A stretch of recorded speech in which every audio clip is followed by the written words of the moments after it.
Hey guys. Oh, wow. Boy, we've got a bunch on there. Let's see. Cousin Joe, good to see you. Pat. Yeah, Abby was sporting a nice hoodie, wasn't she? And Debbie, good to see you. Let's see who else is in here. Michelle, good to see you. Dave. All right.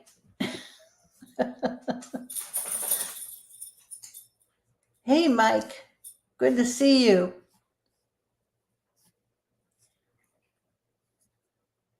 Let's see who else.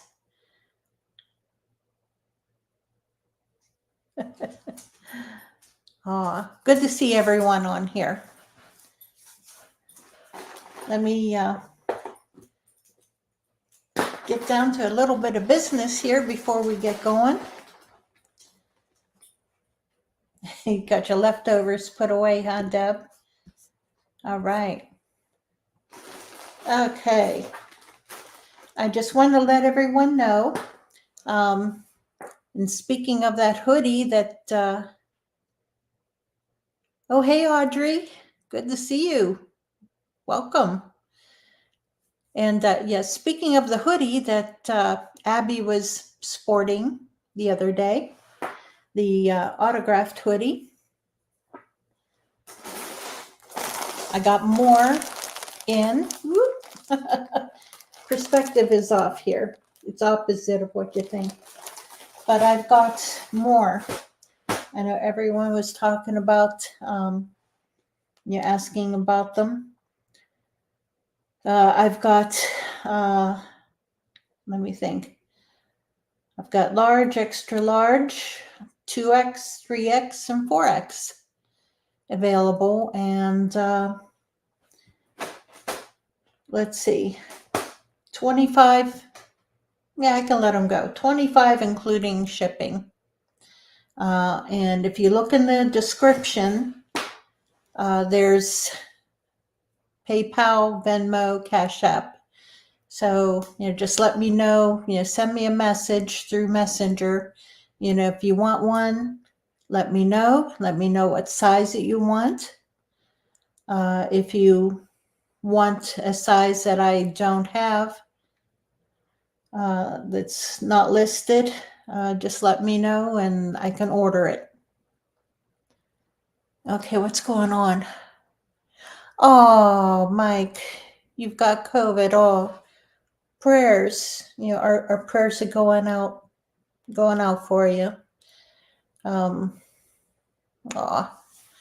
know it's pretty miserable. I don't know how badly you have it.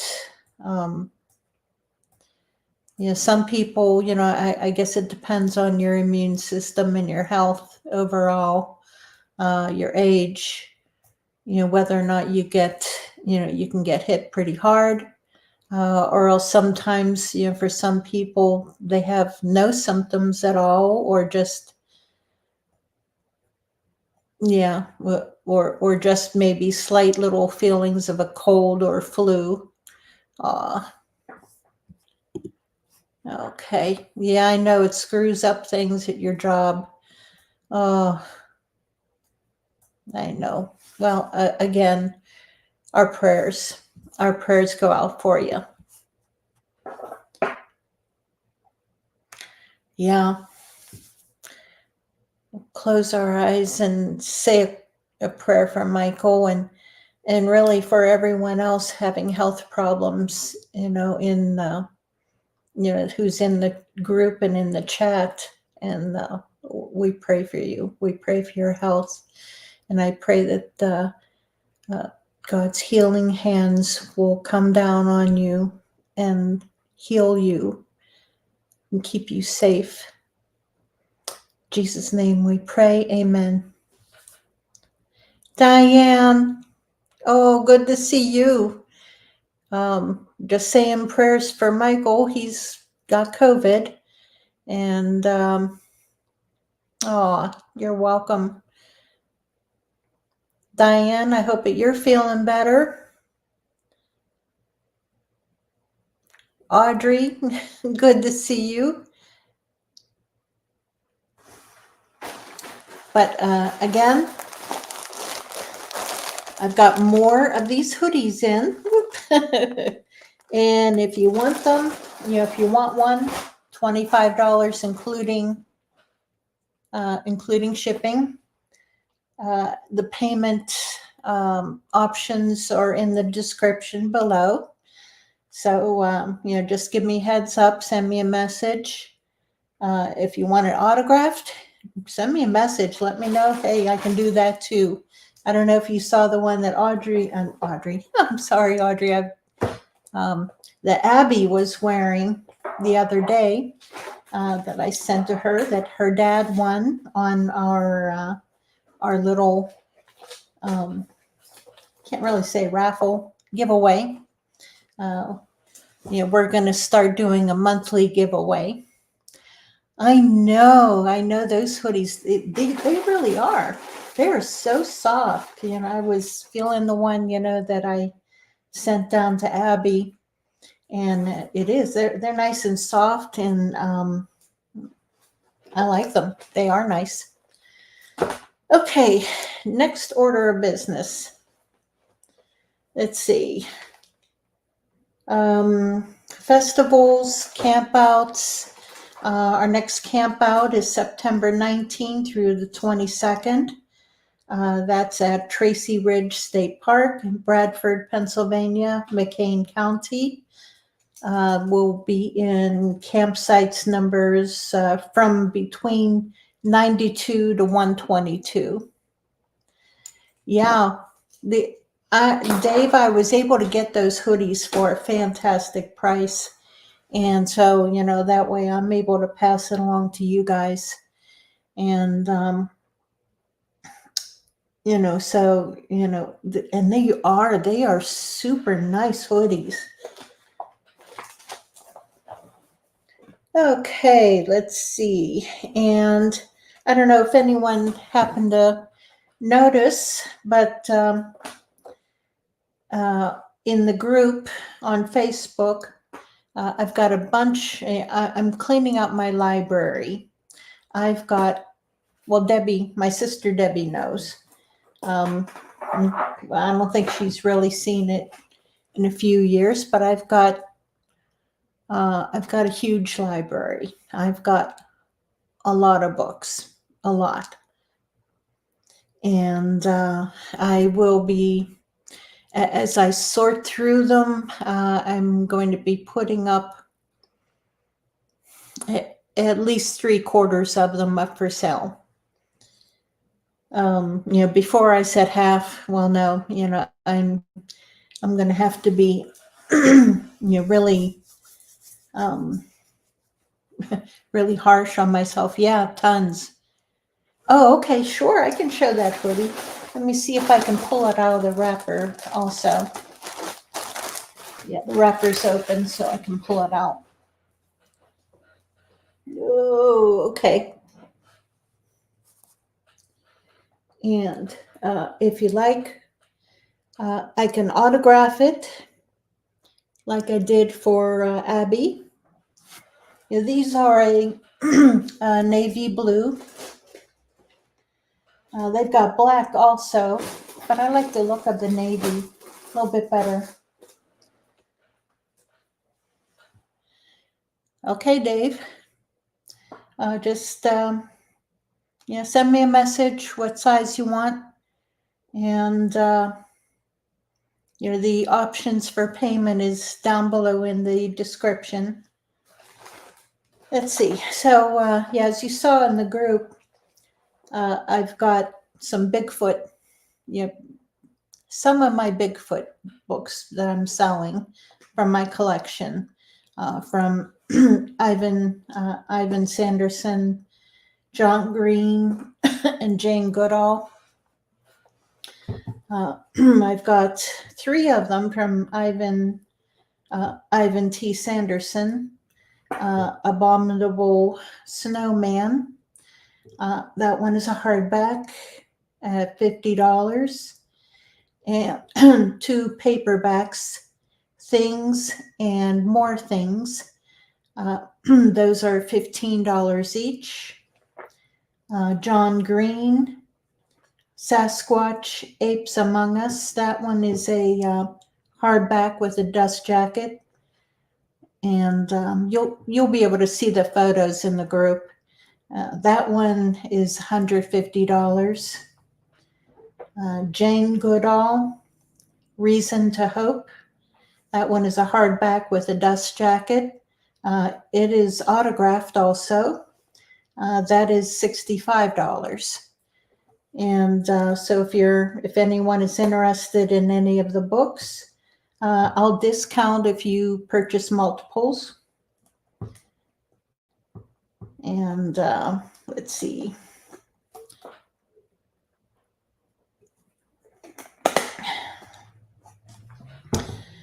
And let's see. We've got a couple of raffles in the group also, in the Facebook group. Those stainless steel Bigfoot shot glasses. There's it's $1.50 a chance, and there's 10 chances to win. And one of our Pennsylvania Bigfoot Project logo hoodies. It's $4, and there's for a chance, and there's 10 chances to win. So far, those are the active raffles. And Dave, I know, I promised you that I would be coming up with a design for the t-shirt for Monkey Wench, and it's coming. I have been busy. My garden has been coming. I don't know if anyone has seen the photos, but my tomatoes have been coming in, and I bought a wagon for myself just for the garden, and I piled it up today. I have a ton of tomatoes, and I picked a bunch of onions and green peppers, and yeah. I processed all the tomatoes. I processed everything today, and it's all together in the roaster, and I've got it down. I've got it set at 250. It's been going all day long, and I was just exhausted afterwards, so I haven't been working. I'll just put it on low tonight, let it go overnight, and I'll start canning in the morning. So there we go. That's my job for tomorrow. Yeah. But, I've got, I don't know, probably a dozen jars of tomato sauce left over from last year yet. Tomatoes last year were crazy. Yeah, the kitchen smells really good. Yes. Yep, it does. I also showed some photos. I've got a pumpkin patch out front among my Bigfoot statues. It was an experiment. I've never planted pumpkins before. And I found these pumpkins last year. They're, I think, called Jarsdale or something like that. They're blue pumpkins. They are so pretty.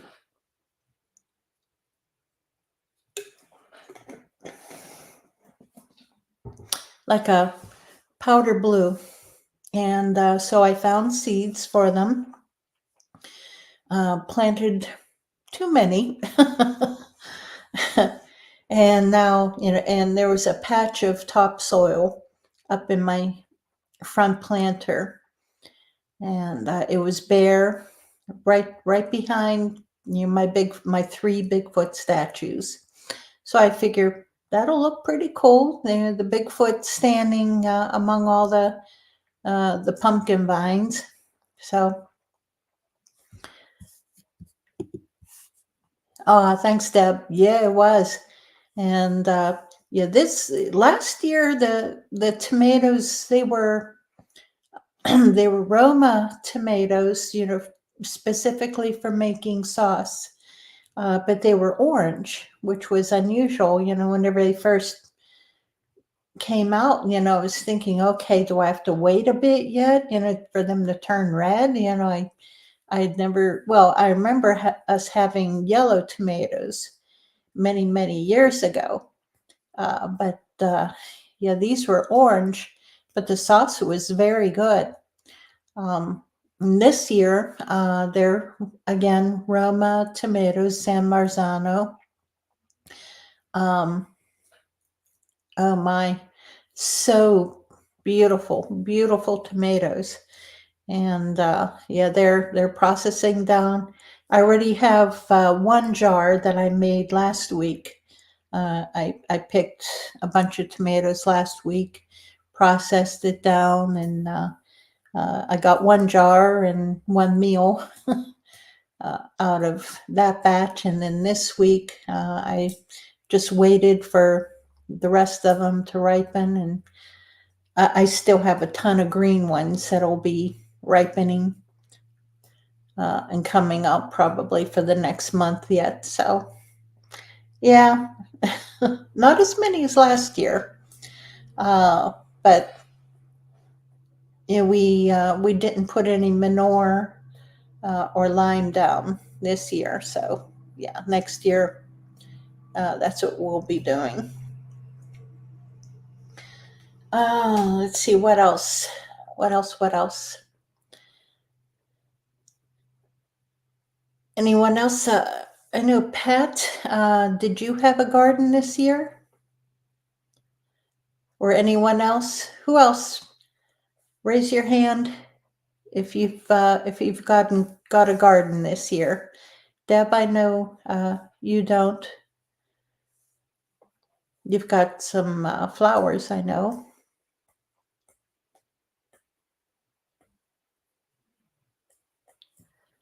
But yeah, I was talking about the books. Okay, Dave. Yeah, I'll pitch it. Yeah, you guys, your gardens out there must be fantastic. Michelle, okay, small veggie and herb garden. Yeah, all I've got is what is it, about 6 or 7 raised beds. Yeah, Deb, cats and chickens.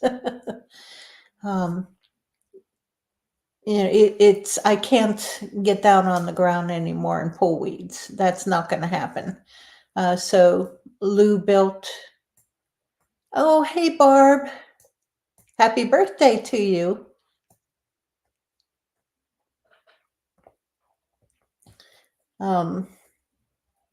Yeah, Lou built some raised garden beds for me. And yeah, they're fantastic. I love them. I've got, I think, 3 of them filled with tomato plants and green peppers, and then another one. It's all potatoes, and 1.5 are all onions. And oh, you're welcome, Barb. I hope you're feeling better. And then the remainder are just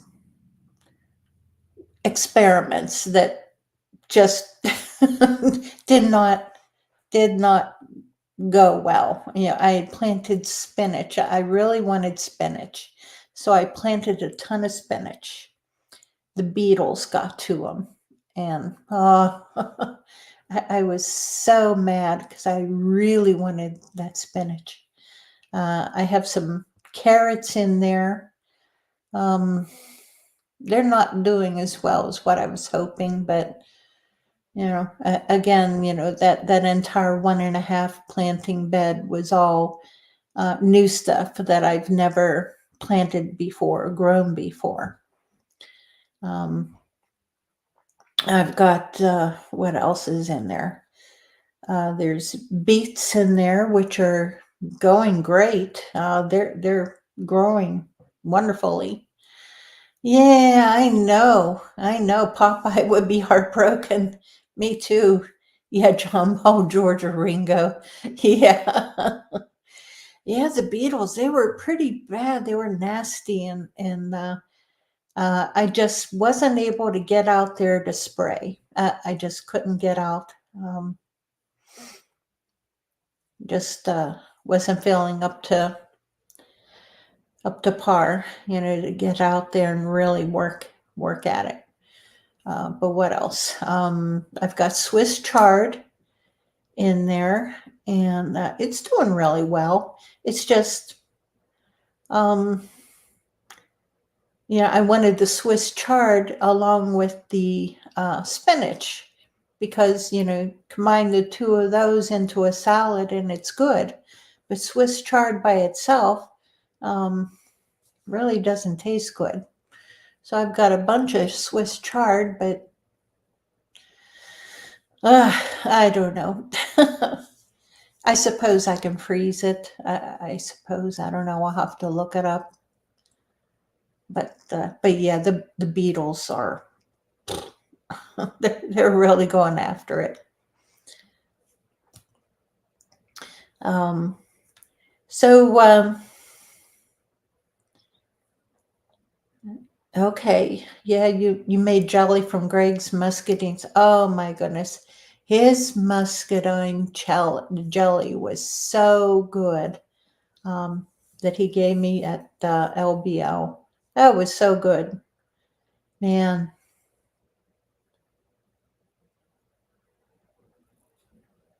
I love jelly. Yeah, I make homemade bread, and if I don't have any sweets around, I always keep a jar of apple butter or jelly or jam or spread. I've got a bunch of homemade spread that I made last year, fruit spread from. I just I had a bunch of peaches, and I had 2 bags of frozen mixed berries, and so on. So I just mixed it all together and made a spread, and I canned probably about at least a dozen jars of that. Oh, you made that? Oh my goodness! Oh, wow, wow! Oh, Pat, that's fantastic. I love that jelly. It was so good. Um, yeah, next year I'll bring down a jar of my mixed fruit spread. Oh, Deb, you were given a jar of homemade blackberry jelly. Oh man. We've got a bunch of bushes down at the bottom of our property of blackberries. Although no, I think they're boysenberries. And I keep checking on them, and just before they're ready, something else grabbed them and ate them all. Oh, I was so mad. I was so looking forward to, picking a bunch of those and making up a jar, a couple jars of jam. Yeah, I don't make jelly. What I make is more like a spread, or jam, because I don't pull out the seeds. I don't do anything. I don't even add pectin. It is what it is.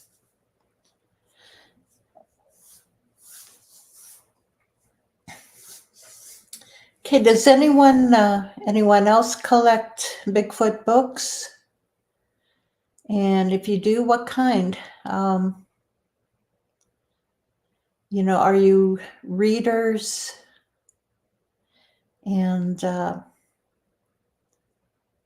it's, there's so many, well, speak for myself, I've got my own book, and, that I wrote and published, self-published.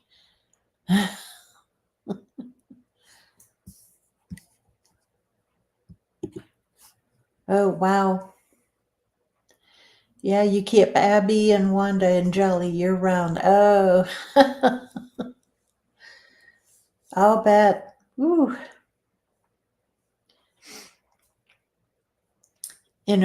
There's more and more people publishing and self-publishing about their experiences with Bigfoot, their research, and not only Bigfoot, but just about anything in the paranormal, UFOs and their ghost research and so on. And there's just so many of them out there now. And one good thing though is, Amazon makes it easy for us. I have been a writer for decades. I have written various articles, couple fictional stories. One, I think it was one or two that were actually published in magazines. Some articles on different things. And this has been since the 1980s. But one good thing is that Amazon Kindle self-publishing makes it so easy for us, because I would send in story after story, to publishers, magazines and so on. And I would get that dreaded letter in the mail, and, had a nice collection of those. Oh, I'd forgotten all about that, Deb. Wow. Yeah, that one. Yeah, that one I'd received a heck of a lot of rejection letters from. And so I understand why. The writing on that one really wasn't that good. That one was a very, very early one.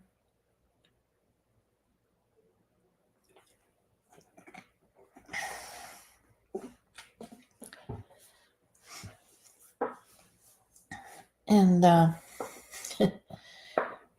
but yeah, Kindle KDP makes it easy for people to self-publish. You just have to learn the technical process, because it is a little technical that you have to.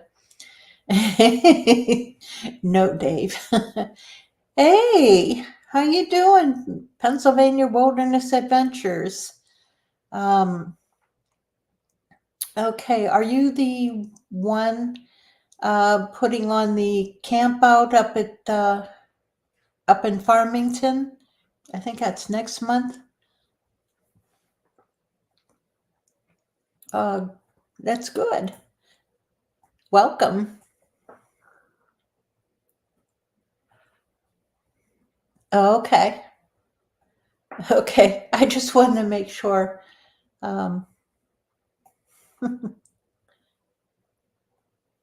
Oh, okay. You camp up at the Allegheny National Forest. Okay, cool. So do I. Yeah, we're doing a camp out up there next month. If you want to join us.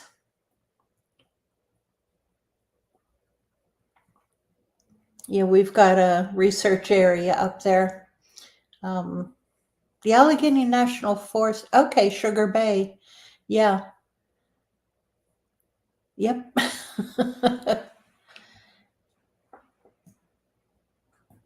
Yeah, our camp out is September 19th through the 22nd up at Tracy Ridge. And we will be down in the section between 92 and 122. So please join us. Okay. Okay. Yeah. Yeah. Join us. Welcome.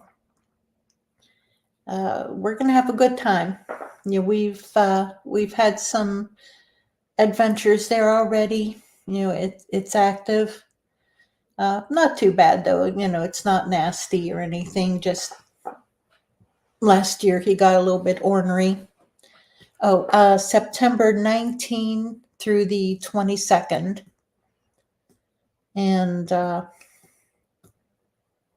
let's see, Tara, my north central Pennsylvania lead, she's the one who's arranging it. And so she's planning on there'll be, yeah, yes. Yeah, whenever I'd suggested that, and I've been looking at that campground for quite a while. And I saw that back end of it and looked at it on Google Earth, and I said, that's got to be active, got to be. So that's where we went to. And yeah, usually whenever I choose campsites, I look on Google Earth, and my instincts are usually pretty spot on. For those of you who joined us at Prince Gallitzin State Park, what was that, year before last, or was that last year too? Can't remember. But we went to Prince Gallitzin State Park, and the section that I chose to camp in, yeah, it was active, very active. Okay, sorry. I've got a neighbor down the road, and it's very seldom whenever traffic comes down my road.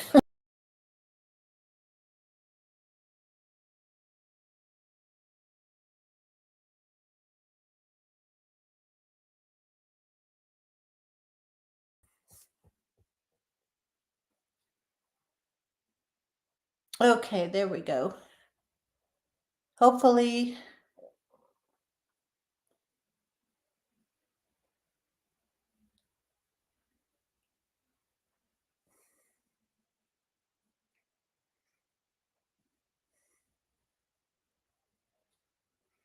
okay, sorry about that, guys. I think my internet went out, and hopefully it holds out. I guess they were having some solar storms. Yeah, hopefully, can everyone see me? Okay, yeah. Let me know if you can see me. Sorry about that. My internet went out. Hopefully it stays on. Let me know if you can see me and hear me okay. All right, thank you. Okay. Yeah, Tracy Ridge, Willow Bay. Yeah, we've had campouts. We usually offer campouts to all of our group members at least once a year. And we've had it at Willow Bay also. And yeah, there's activity there also. Thank you guys. Yeah, I apologize. Hopefully hopefully it doesn't pop out again. Oh, Sandra, good to see you. How are you feeling?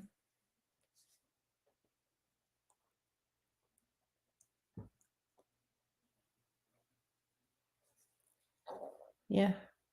So, if my internet goes out again, I will try to get back on again as quick as I can, and I apologize. Hopefully it behaves itself. Let's see. There we go.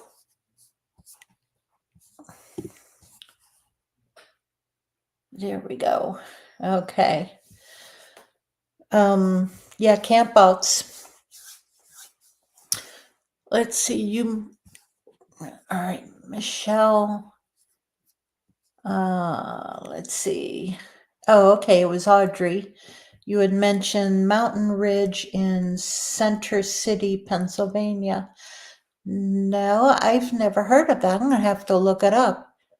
Is it very active? Have you camped there?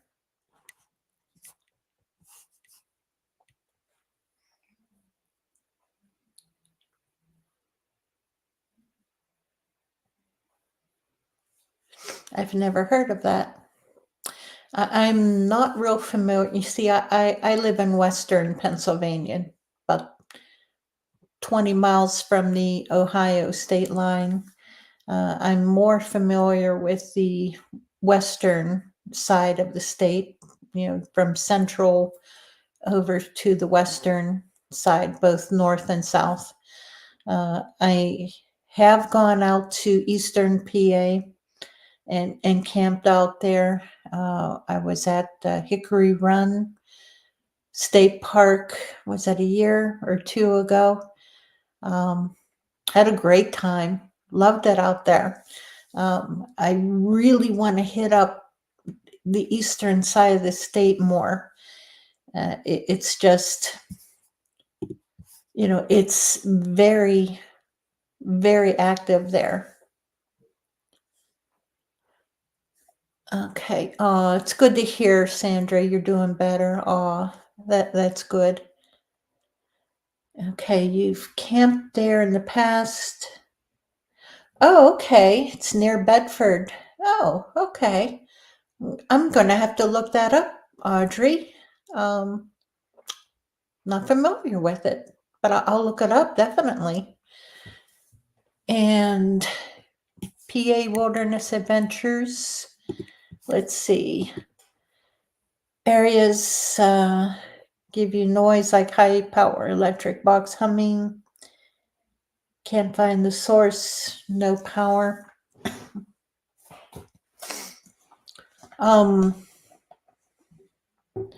It depends, because right now, of course, the cicadas are out there in force, and they'll put out that humming sound.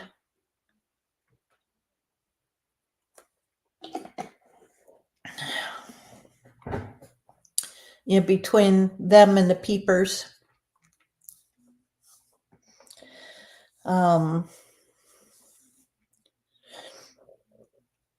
But no, other than peepers and cicadas, I don't think I've ever heard anything like the high power electric. Okay, cool. That's cool, huh? Do you have a recording of it by any chance? Hey, JR, good to see you. Yeah, PA Wilderness. Yeah, if you have a recording of it, send it to me. Send it to me on Messenger. Yeah, I'd love to hear it. Yeah, Deb, cicadas are always making noise in your ears. Oh, I know. With tinnitus, it's pretty bad. Good to see you, JR. Okay. Okay, good, PA. You've got a lot of videos on YouTube. I'm gonna have to look you up. See if so everyone, whenever we're over here, hop on over to PA Wilderness Adventures YouTube channel and make sure you subscribe, because we love supporting each other. We build up our numbers. Okay, you can feel it in your body. Well, it sounds like, well, infrasound is a sound that you cannot hear, and you can feel it in your body though. And but it's a sound below the range of our hearing. Um, but it would be, I think, sometimes whenever the juveniles are experimenting with infrasound, um, they can't quite reach that lower range below our range of hearing. Sometimes you can hear them, and it may sound like a humming, like a something like that, or woo.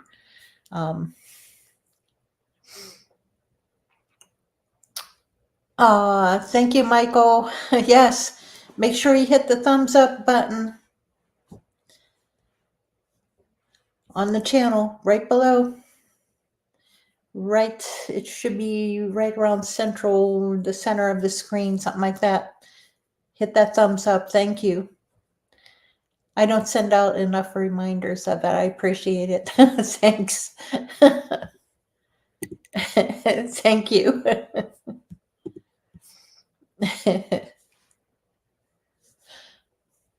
Yeah, government plays with their toys in the Allegheny National Forest. Yeah, they will. Land Between the Lakes also. There's a lot of the government boys playing with their toys, big boy toys. But yeah, whenever the juveniles are practicing their infrasound, sometimes you can hear it with your ears, and of course you'll be able to feel it. But thank you guys. But yeah, you'll be able to feel it as well as sometimes hear it. It just depends, whenever they're first practicing it until they get it down.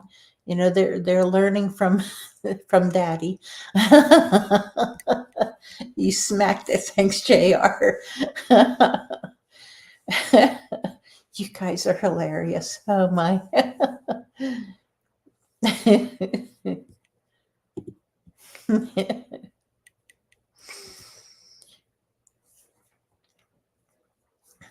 Hey Todd, how you doing?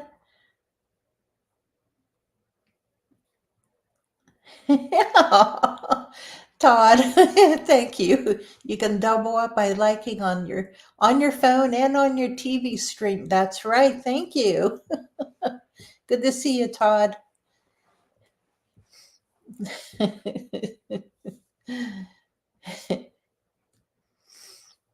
Oh my.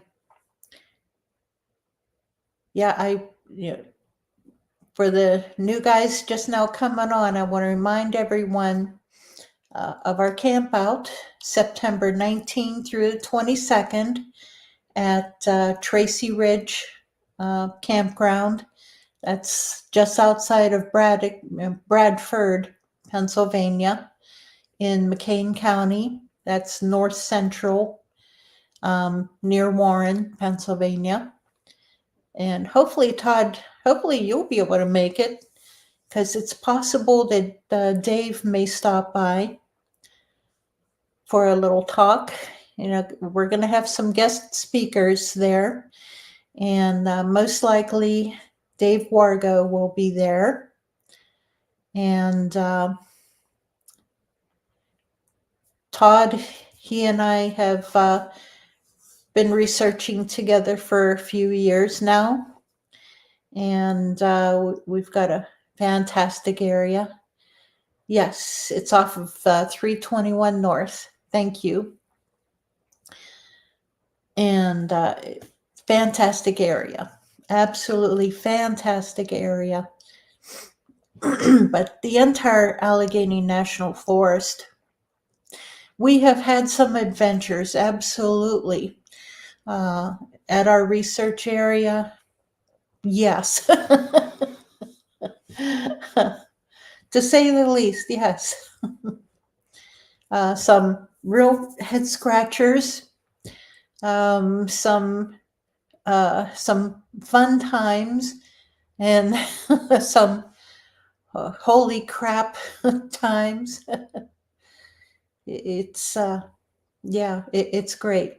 And then, of course, Todd, he's from New York. He has his own separate research area. I think you've got a couple of them, but Todd's a good friend.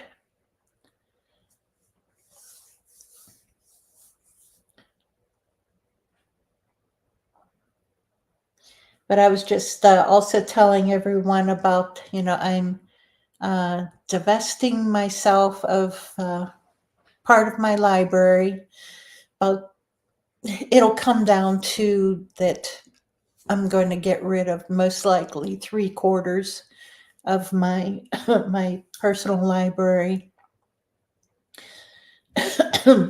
And most of it is still buried in excuse me, in bins and totes.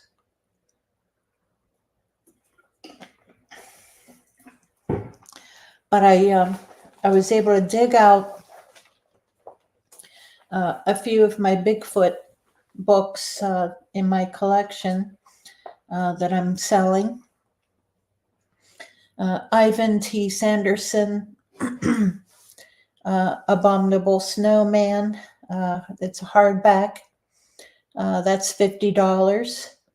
And Things and More Things, 2 paperbacks, $15 each. John Green, Sasquatch Apes Among Us. That's a hardback with a dust jacket. That's $150. And Jane Goodall, Reason to Hope. That is a first edition hardback with a dust jacket, autographed, and that is $65. So if anyone's interested, send me a message through Messenger and PayPal, Venmo, CashApp, personal check. Jeff, good to see you. You finally made it. Boy, you have been one busy boy. And maybe Victoria will be able to make it in here tonight too, I hope. Get ready. Oh, okay, yes, thank you, Dave. Yep, I know you want that hoodie. Yeah, thanks for the reminder. And again, I've got more of these hoodies. Nice and soft. I've got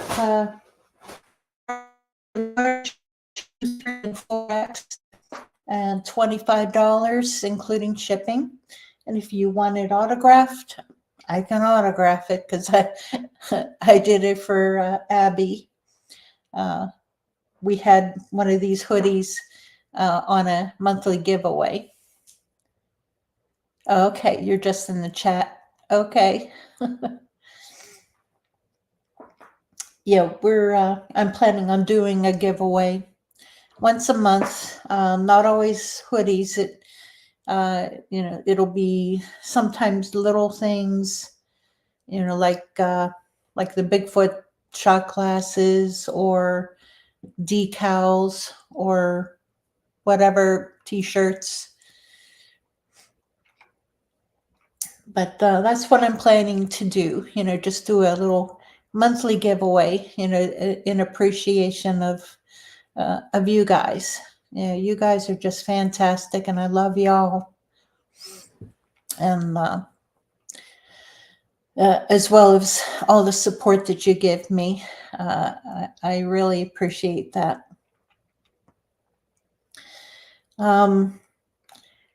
Yeah, this week I honestly have not, I haven't been in the group that much this week. I've just been so busy with other things.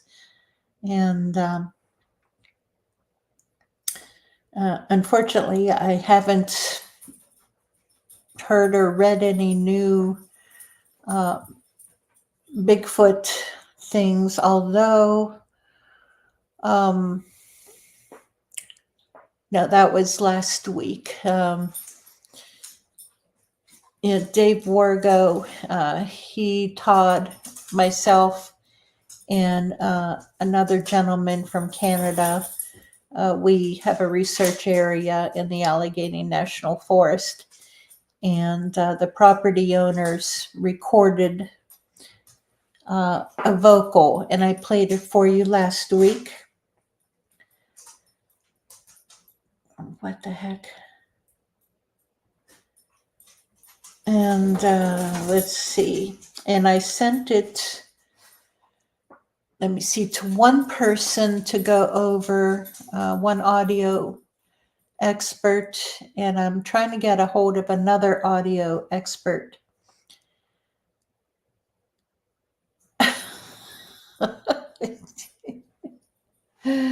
She left the closet door open, JR. Jeez. Oh, man. Okay, let's see what's going on here. All right. Nope. Okay. I thought I had gotten a message that was unexpected, but no. All right. Let me see. If I can find this recording, I'll play it. I played it for you guys last week. Here it is. All right. Let me turn my sound up. It's at the very beginning. The problem is there's wind chimes mixed in with the last half of it. So let's see.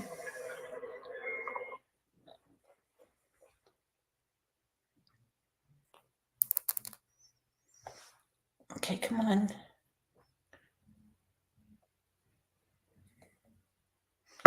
No, don't do that. Don't do that to me. Oh, here it is.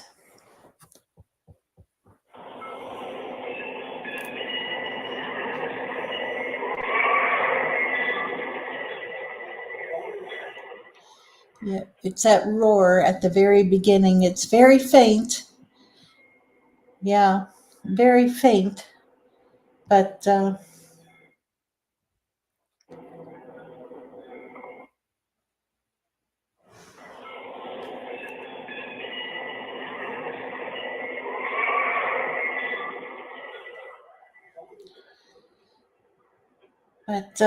yeah, I sent it to one. Like I said, I sent it to one audio expert. I've yet to hear back from him, and the other audio expert, who I have a little bit more faith in. Yeah, it's just I just think the second guy I trust. Yeah. Okay.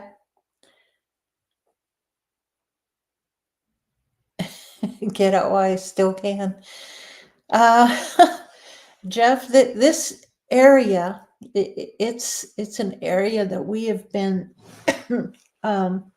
investigating since 2018, and it's just an amazing area. Really, just plain out amazing. Off the charts, just crazy, all kinds of crazy activity. But on the most part, they're just mischievous. A little bit, they're getting a little bit bolder, which I'm not happy about.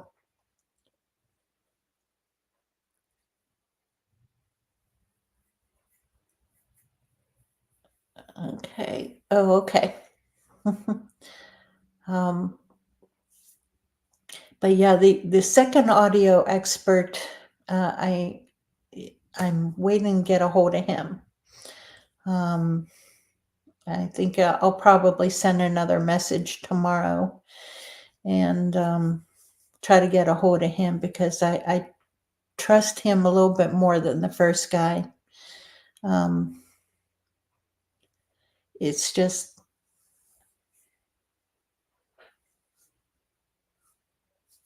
The first guy, he's got a wonderful reputation, comes highly recommended.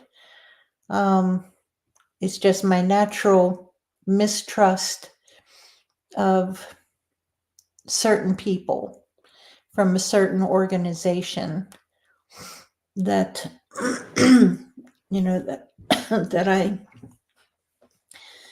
I just don't have much trust in the abilities are there. Oh, okay, okay, great. Gonna check video. Oh, okay.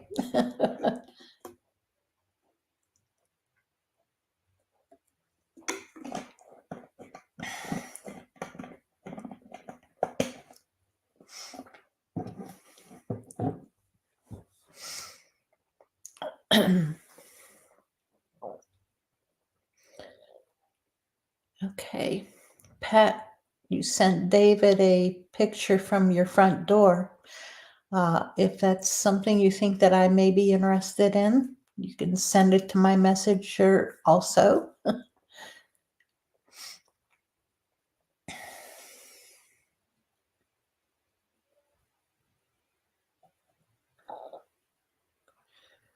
Okay.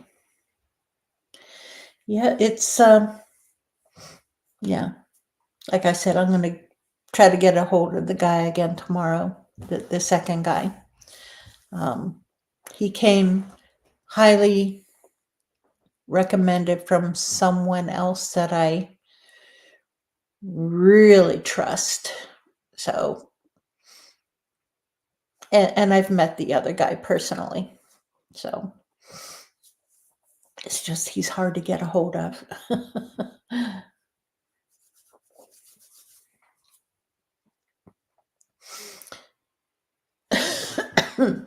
Sorry, guys. I'm just, I don't know what it is down here. Maybe it's residual moisture because my office here is down in the basement. I'm at the far end. I've got a beautiful view out the window. It's just this section is built over top of a spring, and we've got a dehumidifier out in the other section, out in the other part of the basement. And I think there must be something that gets me all clogged up. I don't know what it is. But, every time I come in here, after I spend a little while, I start getting all stuffed up. As soon as I go back upstairs, I'm okay. I may need to get that dehumidifier going again, maybe.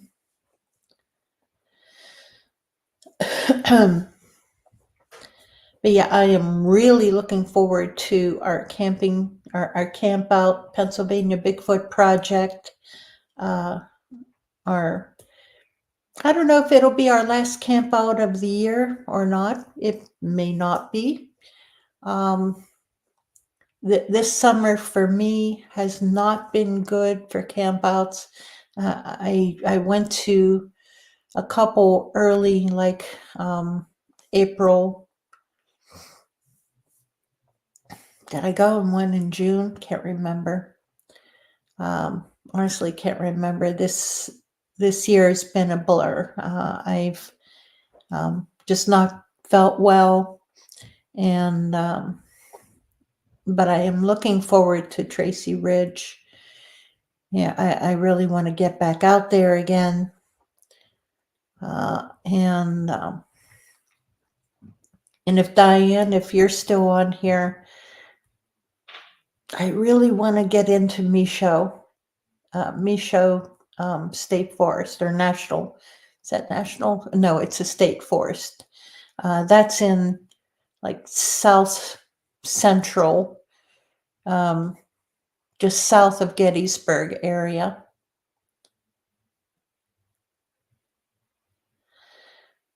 What's the name of the video? 230, 70 mile. Oh, okay. Yeah, that one I just PA Wilderness, that one, there was a storm coming in. When was that? Last week or week before?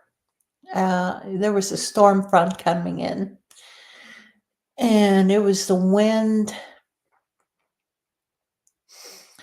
and you could see the clouds just rolling in. But you heard noise on that. I want to tell you what, there's a video that I recorded this morning also. I almost forgot about it. I need to upload it on YouTube. I was hearing some movement up in the woods where I saw the Bigfoot. Hey, John, good to see you. Yeah, I could hear movement up in the woods where I saw the Bigfoot a few years ago. Oh, okay. That one, it's not uploaded on YouTube. Yeah, I haven't uploaded that one yet, PA. It's that recording is not mine.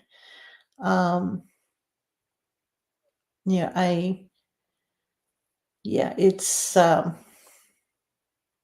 yeah, I just wanted to play just a short section for you guys. But hey, Corky, good to see you. But again, it's not mine, so I cannot upload it. I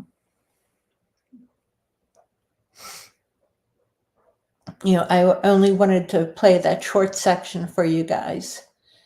Of the roar. It's very faint, and yeah, I do have a couple audio experts that again, the one I already sent it to, and then the one that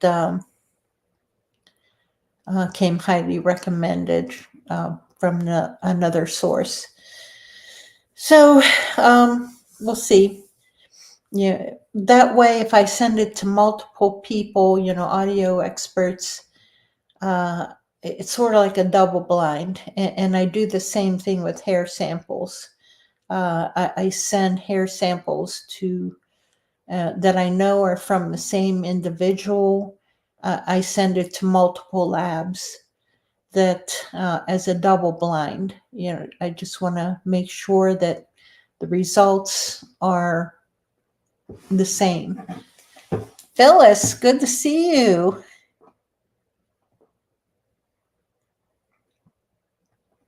Good to see you. Man, we've got a great little crowd in here.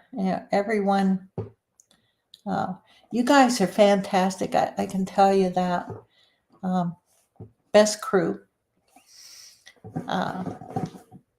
But we've got that camp out September 19th through 22nd at Tracy Ridge. Okay, $3,600 for a hair test from the lab. Well, the labs that I sent mine to, one of them is the one, University of North Carolina. They're doing that huge Bigfoot hair test thing. They wanted everyone to send in samples. So I sent one to them, and I have a private lab that volunteered to test samples for me. So, and thank God for that, because $3,600, no way. I'm on retirement, Social Security, and no, absolutely no way. Wouldn't be able to afford anything like that. Gasoline itself, to get to these areas is pricey enough. Like I said, it was this. Let me look at the date on this video that I took. It was today, this morning, just after 9 a.m. Up on top of the hill in front of my house. Was it 7 years ago? I saw a Bigfoot coming out of the woods. So I know that they're up there. It's an active area around here because I've heard their vocals. But this morning, where I saw the Bigfoot coming out 7 years ago, I heard I heard movement, and it could have been deer, could have been squirrels, could have been anything. But I took a long video, and so we'll see. There's some. Yeah, I really couldn't spot anything, in the video itself. I can get you the address to the University of North Carolina. Todd, if you're still on here,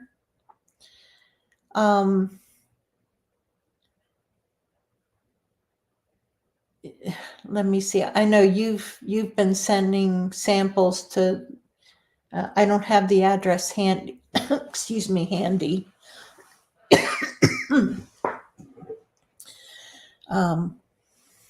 But yeah, Todd, if you have the address handy to the University of North Carolina, yeah, if you can post that for Corky. If not, if Todd isn't on here anymore, I'll dig up that address for you, Corky. Excuse me, I'm sorry. Man. Oh, Misty just came in. Oh, she's listening. So you got to get back in the closet. Well, hey, Misty.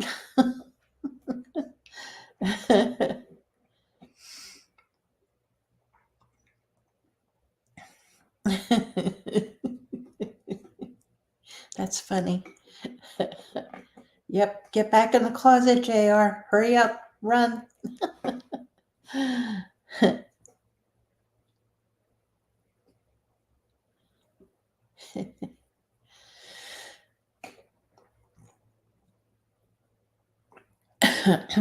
Yeah, Corky, unfortunately, I cannot give out the address to the private lab. I don't want to abuse his or overuse him because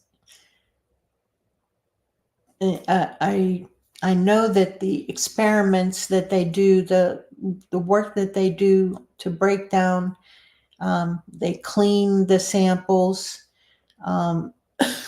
It's expensive no matter what. So whenever I am 100% certain of the hair, that's the only hair that I send in. I'm sorry, guys.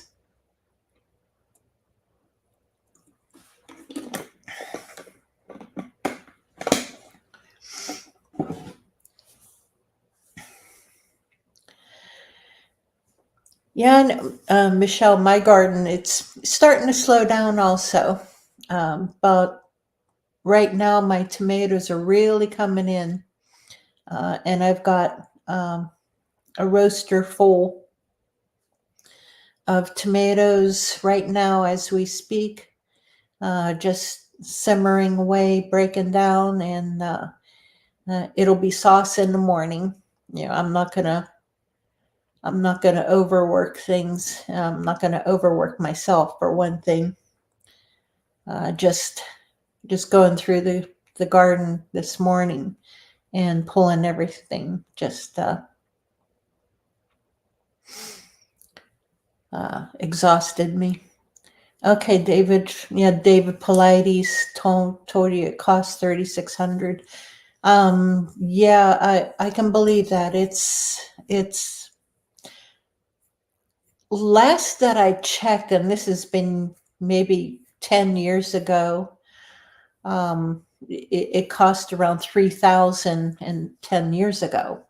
So yeah, of course the price has gone up. But yeah, even then, no, I can't afford, that amount of money, and I am so grateful to this lab for volunteering their time and resources and talent. I haven't received results back from either one, because I haven't, like I said, I need to be 100% certain whenever I send in a sample. And it wasn't until maybe more than that, maybe almost a year ago, that I was 100% certain of certain samples, and I didn't send those in.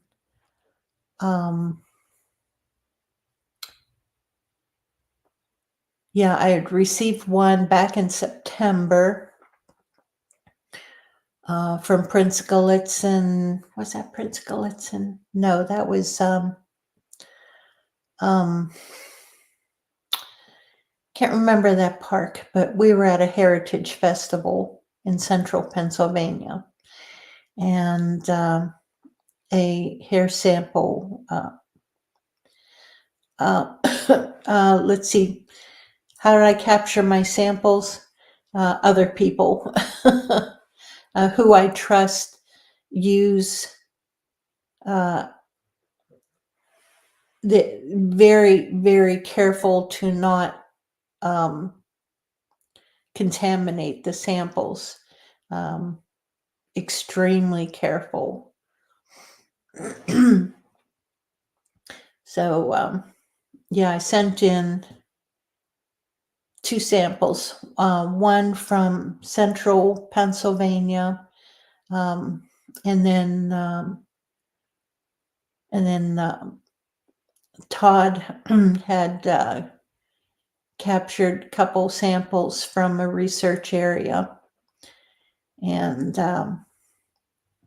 he had sent his samples to I think the University of North Carolina, and so the samples that I got from him I sent to the private lab just as a double blind, just to be sure, that the results that we get back eventually are legit. If they come back with the same results, we'll see, because they are from the same individual. The one from central Pennsylvania, that that was just one single hair from, doggone, I can't remember the name of that park, but we were at a festival, and the team from New Jersey, Steve and Shelley Stetzer, they found, yeah.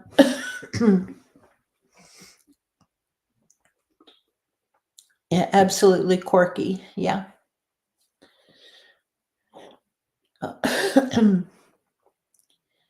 They both, Todd and thank you, Diane. I was completely blanking out on what county that was.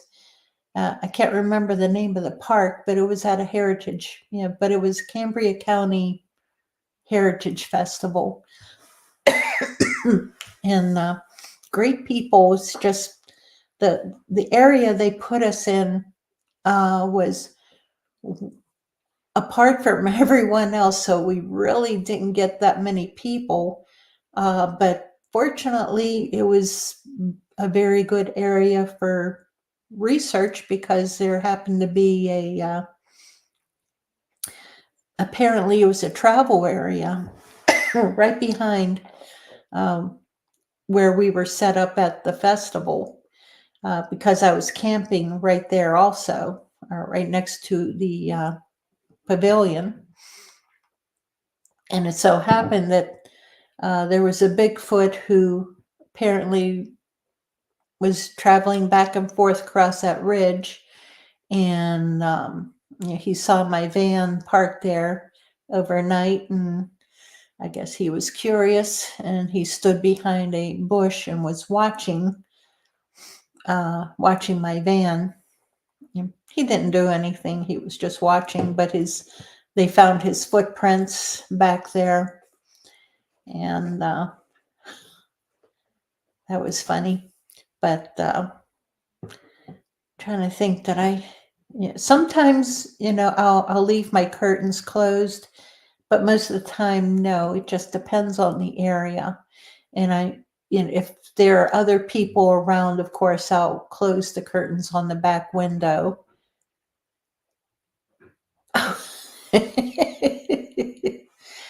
Corky, yeah, I think so.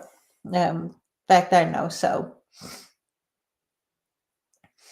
And that's another conversation right there.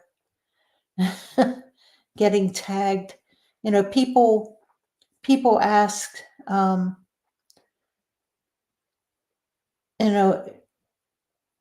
come you have so much activity around you, or you see so many, I guess, and people get suspicious, and I understand, they think some people, they don't accuse me directly of being a hoaxer, but, I've heard people say, let me know that people make comments, and that's okay. Water off a duck's back. I don't care. People can believe whatever they want to believe. I don't care. But personal hypothesis on that is on getting tagged is that, and I've done a heck of a lot of digging,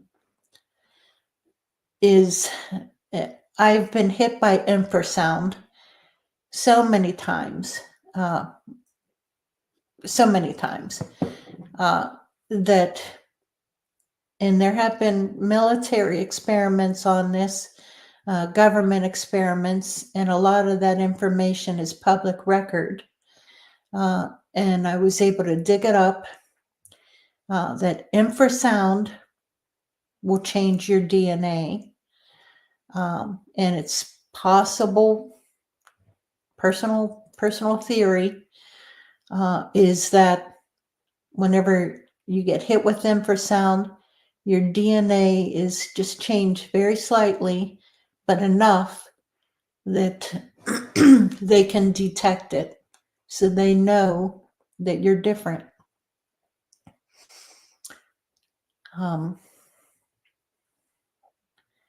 Yeah, PA. If the area is busy, you're there all the time, you're going to see or hear something. Yeah. Plus,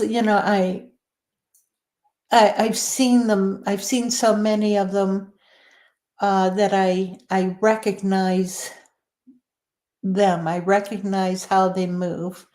I recognize their shape. Just like a hunter recognizes deer whenever they're deer hunting. You recognize something that you're familiar with. Yeah, Corky. Yeah, you're right. Radiation detector. For some reason, they'll set it off. EMF detectors, sometimes they'll set those off. There are infrasound detectors that you can pick up, and you can make yourself also.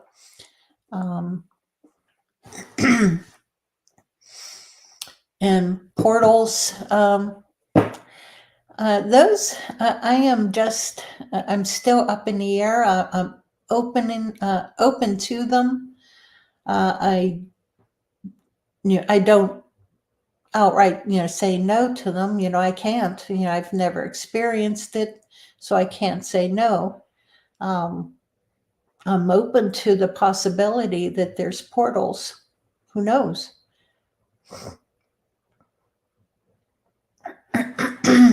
Yeah, take a compass and see what. Yeah, sometimes they'll affect a compass. It depends on the area, like the Allegheny National Forest. Yeah, it depends on, like around Kinzu. Um, they'll they'll affect your compass up there. Oh, you're going to go fishing tomorrow. Well, good. If it's not 100, then good. I hope so. Pat, you just wrapped Joe in bacon and double-sided tape to a tree.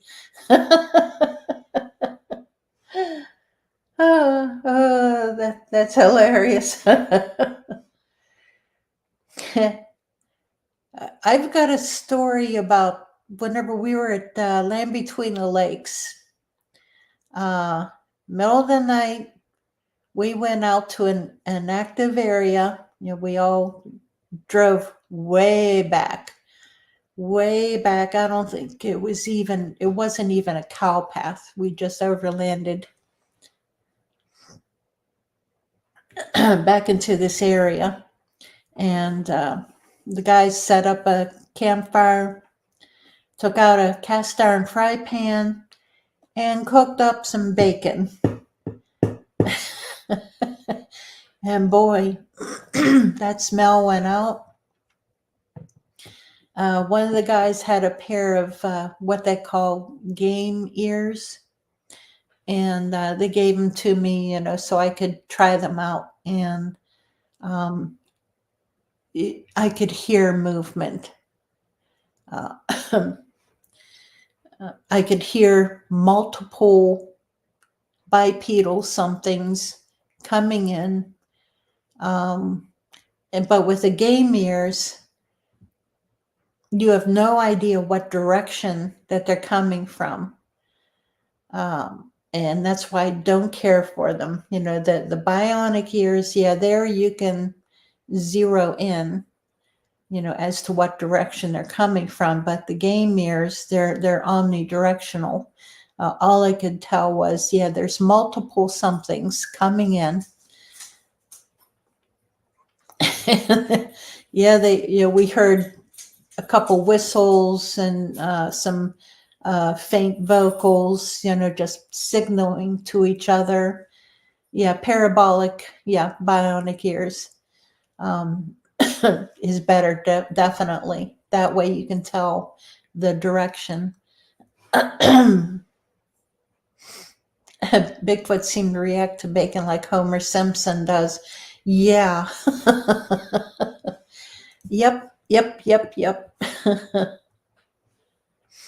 Okay, Jeff, you got a parabolic now. Good. That's good.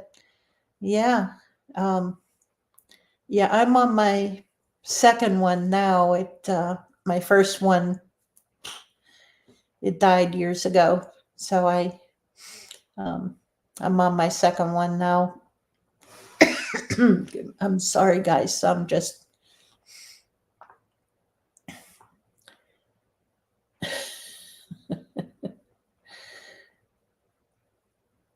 Oh, thanks, John. Hey, it's a possibility in my theory on infrasound. It's a possibility, that, and it's a theory. Who knows if that's what it is or not? No idea. And Corky, yeah, who knows? About the portals.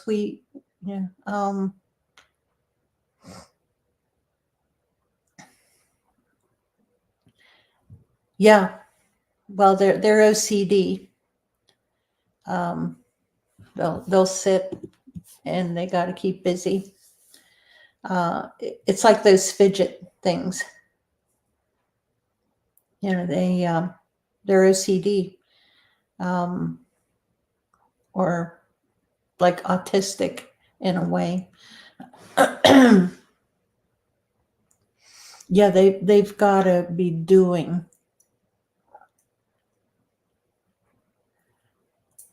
Oh, hey, Renee. Good to see you.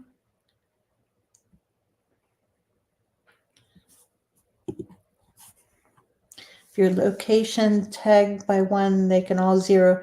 Oh yeah, they know you're there.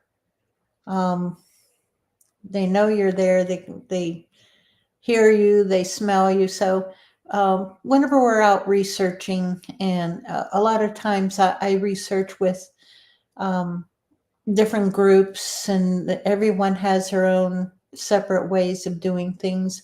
And a lot of people that I go out with out in Ohio, some of them have been out with the BFRO on their expeditions. And I wouldn't waste my time or money on those expeditions. Um, but they always, insist on, oh, shh, you have to be quiet. Always use your red headlamp. Be quiet. Be secret and tiptoe. And I tell them why. They know we're here. There's no need to be quiet. No need to hide your presence with the red headlamps and so on. But hey, who am I?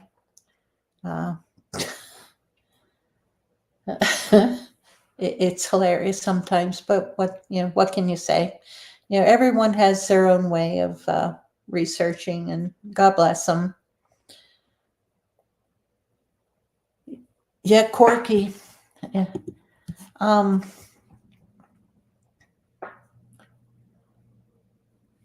Yeah. Yep. Okay. Coon hunters. Okay, there we go. Oh, yes, I agree. And I think it's even less than weeks. I think it's just now, at least around here, just starting, just barely start. Excuse me, just barely starting.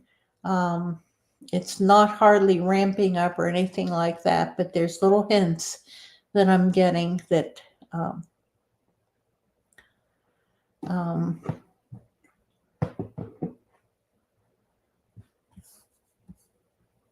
oh, really? Wow. Wow. I tell you, Facebook, well, both them and YouTube. Pat, yeah.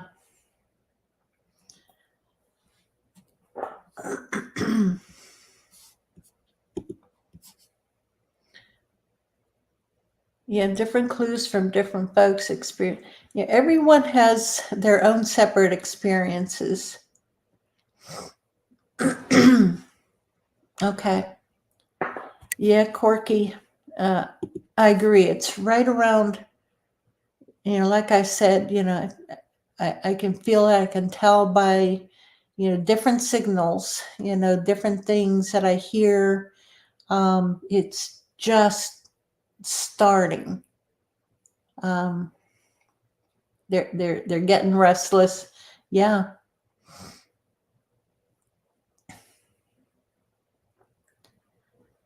Yeah, because they're, at my old place.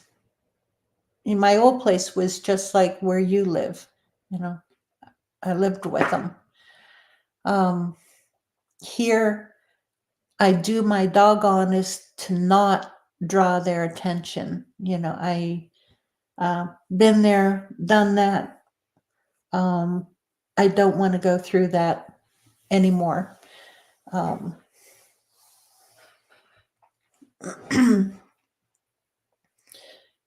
But here, they're all around here. Yeah. Like I said, I hear their vocals. I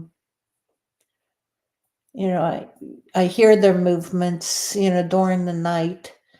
I've seen them, both around here, both day and night. And, we're right in the middle of their hunting area where I live. So,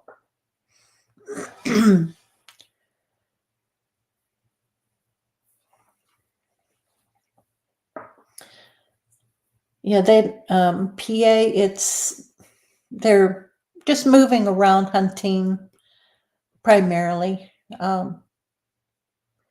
They don't go far. They don't migrate.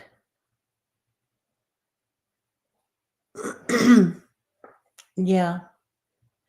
Yeah, I leave them alone also, especially where I live. You don't want them coming around where you live. Um, yeah, they can get ornery. The young ones can get pretty mischievous, and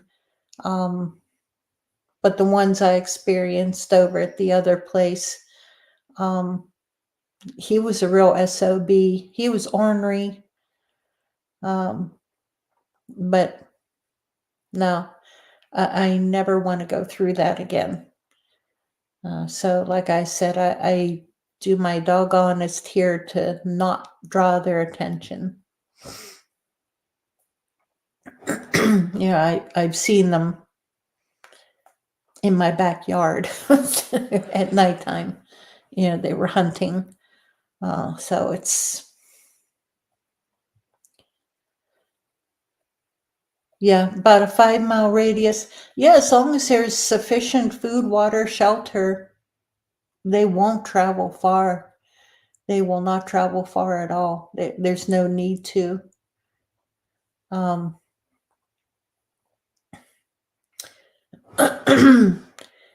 Yeah, PA. Corky has a Facebook page, Facebook group that is, and he's got a YouTube channel where he puts his research. All of my research is in my YouTube channel and in the group, Pennsylvania Bigfoot Project. A lot of mine are in the photo albums. Yeah, Pat does great audio. She's caught so much audio. Mimicking road noise. Okay, using a stick, tapping on the metal of your awning. Boy. Yeah, Pat, Corky has a recording of them running their fingers, might be their fingers across the AC, I guess, what would you call it, flanges, where it sounds like a harp, like a, Corky, he records just about every night, both audio and video. Moon phase. I've noticed they're at least not out in the open, active during full moons. They'll stay more in the shadows, of course, in the trees.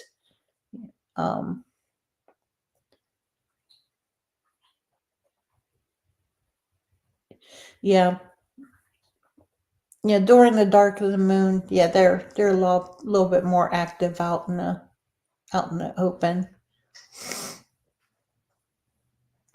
Yeah, mimicking Harleys. Yeah.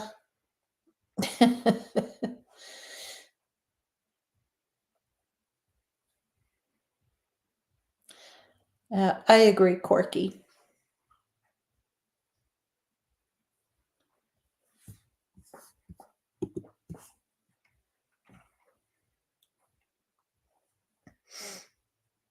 It's and again, the way that I teach, is respect the Bigfoot, respect their territory, and asking permission. That just comes across as respect, and that's what you have to do. You have to respect them, and there's been times over at the other place, I could have gotten some pretty good video or even audio. But there, it was, the impression that I got was a flat out no. Because people kept suggesting it, put up game cameras, do this and do that, and so on and so forth. And it was always a no, that I would always get that feeling, that impression of negativity. Don't do that. And so I didn't. Yeah, Jeff, Corky has an amazing area. I've camped over at his place before, and I heard something walking behind my van over there. So yeah, it's very active. And just watch his videos. Just watch his videos. Snoring. Hey, PA, your wife does that enough.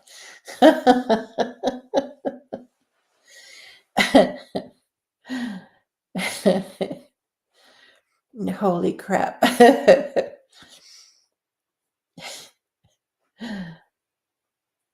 Well, at least they don't smack you, whenever you're being smart ass.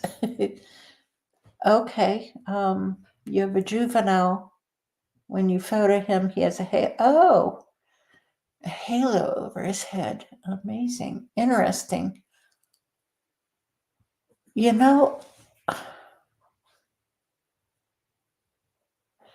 I think I may have heard about that before.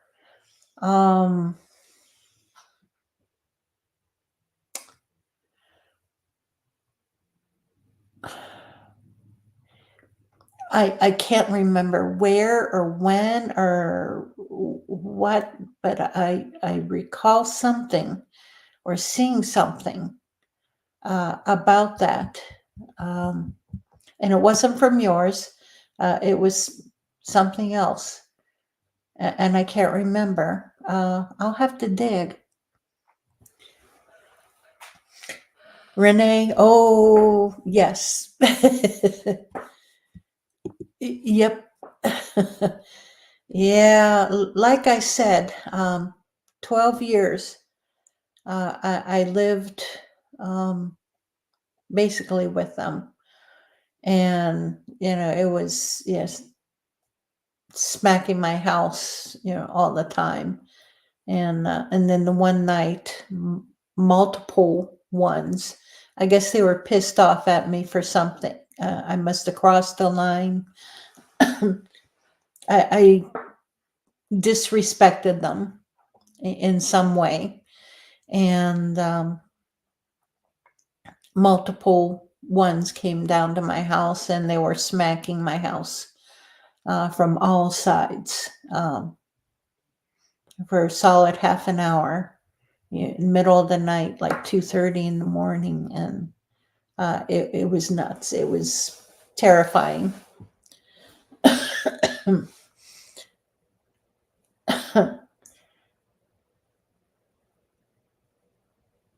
Yeah, exactly, Pat. Less is more. That's why anymore I don't carry the electronics with me anymore. I don't. I just don't. I'll carry my phone with me, and that's about it. But I don't bother with the electronics anymore. they want you to come out and play, Corky. Yeah. Yeah, you've got those young ones. You've got those young ones out there as babies. Although the babies, they're toddlers now.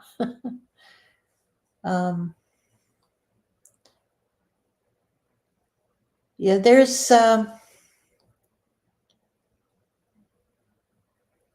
things that they can do. Yeah.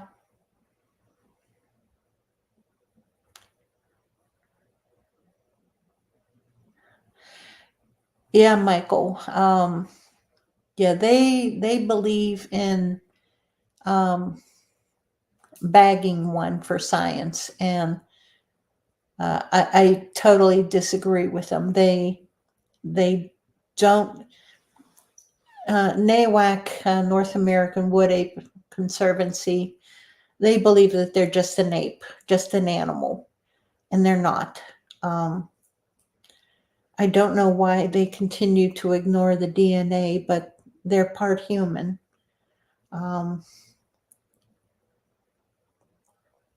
They are, yeah, they're part non-human primate, but they're also part human.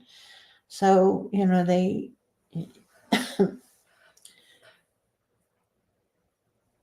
I pray, you know, they can be killed. You know, they can be killed, but I just pray that NAWAC doesn't, that they're not able to. Okay. Yeah.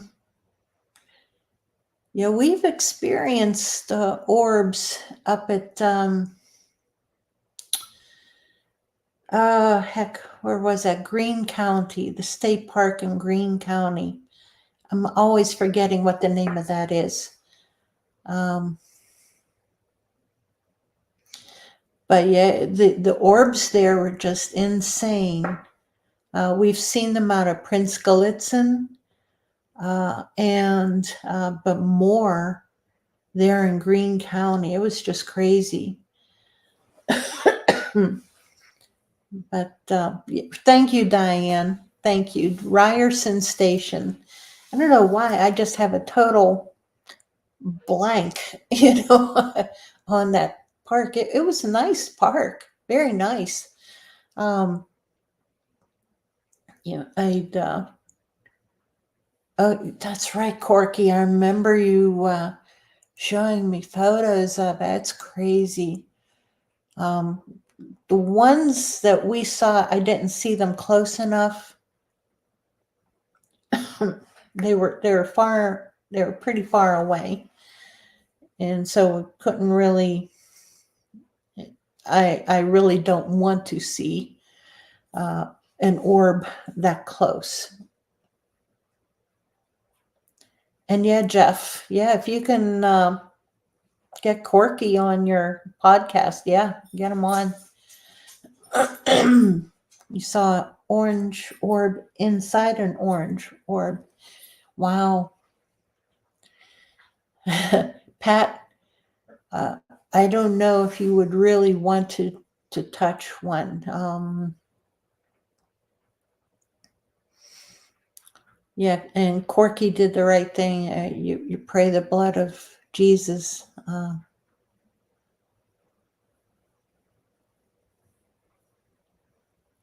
And that's what you have to do whenever they start getting a little out of hand.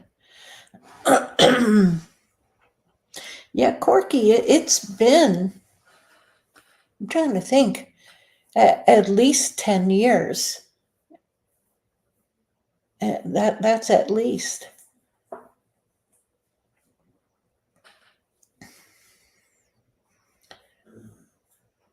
Yeah. Yeah, looking back on whenever we first started talking, yeah, it's been at least 10 years.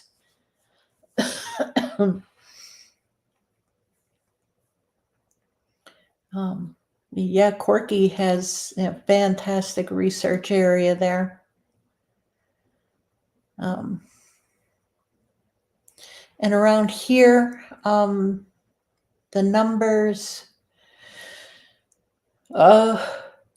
let's see. Oh, I'm sorry, man. I found, you know, well, I've seen, I don't know if he's still the current alpha, but he's an old gray. Yeah, Corky has a YouTube channel, same name, Corky's Research. Patty, you made it. You're cooking. You totally forgot. Oh, shame.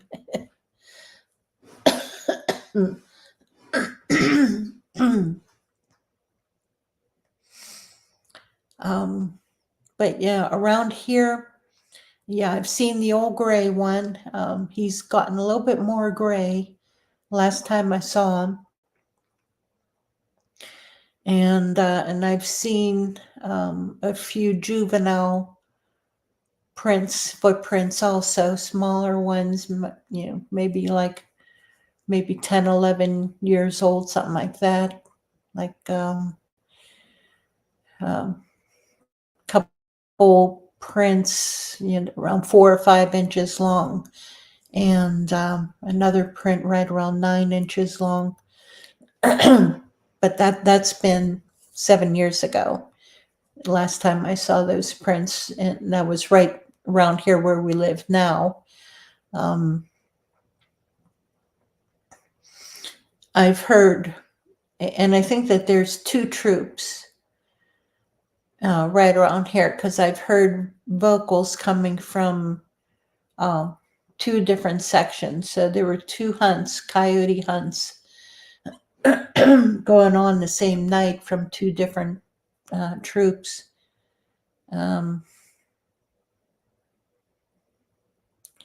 So, but numbers, I wouldn't have a clue, at this place. In my old place, I found a lot of juvenile prints over there. There were a couple younger ones. So over there, I would say, at my old place in Beaver County,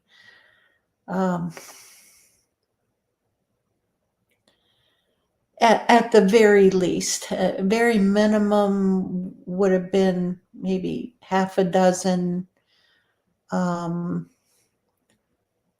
more than a dozen. Where I'm at now, there's, like I said, there's 2 separate troops that I hear.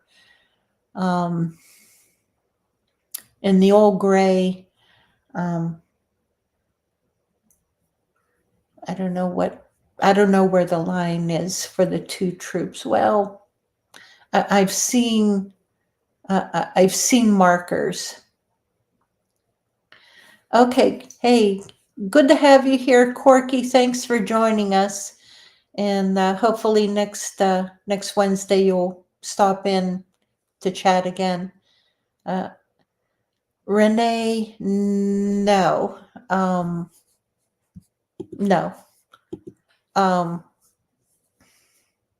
no. Their lifespan is, I'd say, depending on health, the food quality, injuries, up to 50 years. It just depends on the conditions, their general health, barring any injuries and infections and so on. But yeah, I'd say from people who have had them around their areas, around their homes, have watched them, watched the family troops grow up and the old alphas die off or leave or get beat up and chased out, right around 50 years, like up to 50 years.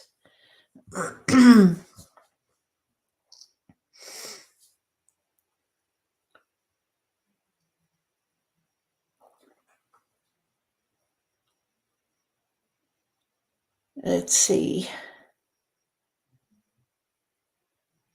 Try to catch up with everything here. Yeah, pray the blood of Jesus at all 4 corners.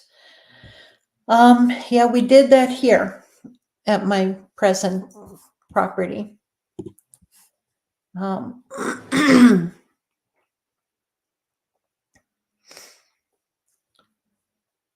And yeah, Renee, it might be different ones, and there are different types. Yeah, the ones like Patty, Patterson Gimlin, um, right around 50 years, barring injury and so on. The 300,000 years, those, who knows? Again, who knows? My only experience is with the Patterson Gimlin Patty type. Just from my own observations, from respected researchers, scientists, observing them, over decades, living on family property and so on. Yeah, that's about what they said about the Boggy Creek was 50 years. Yeah, that would be right around the range, for, as for the older ones, that would be a totally different type of, I don't know if you could call it Bigfoot. Really, that would be something. It may resemble a Bigfoot. It may look like a Bigfoot. It may throw out an image of a Bigfoot. Sasquatch imitators, yes, absolutely, 100% Renee, yes, yes. And that's why I'm saying, that the ones that are going for 1,000 years, 300 years, 1,000 years, I think those are those imitators. Something else. Those are ones that I don't trust. Those are ones that you definitely need to pray for protection from, because those,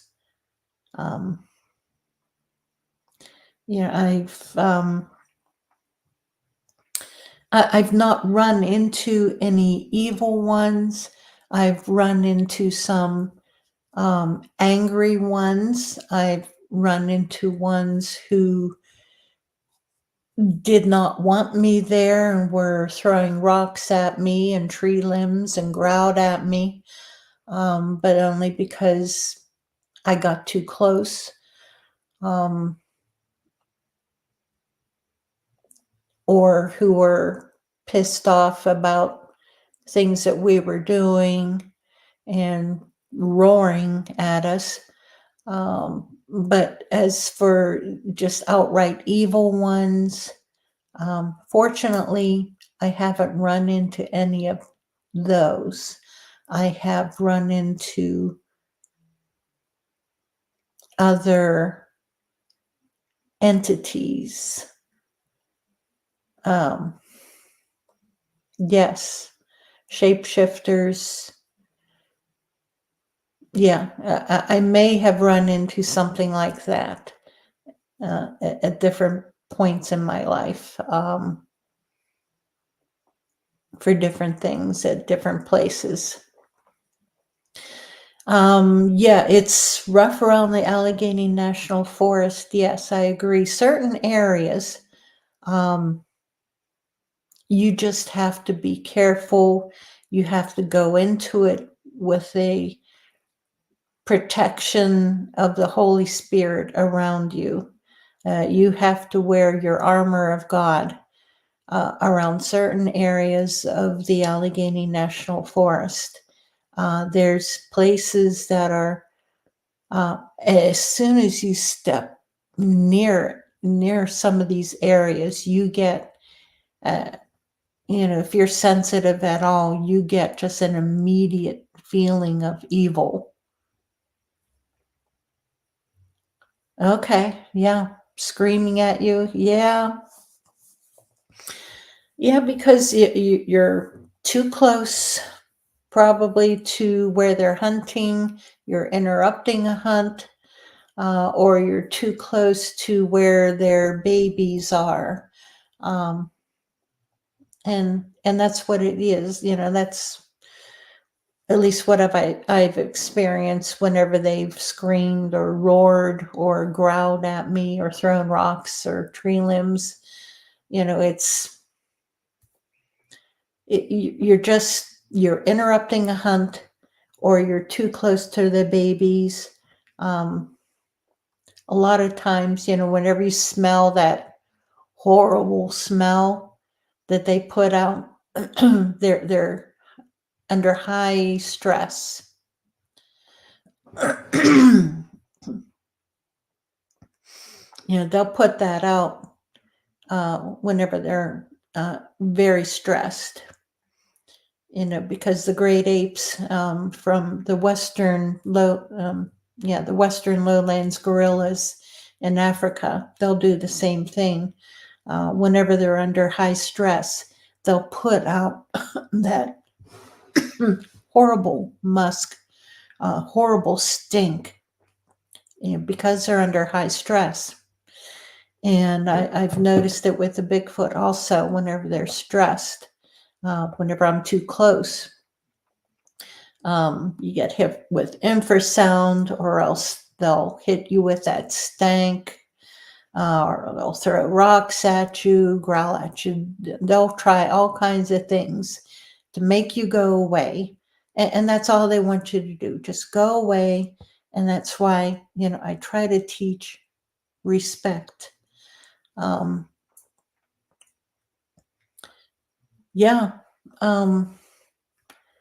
They get that way. Yeah, you get near one of their water sources. Yeah, if you're endangering them in some way,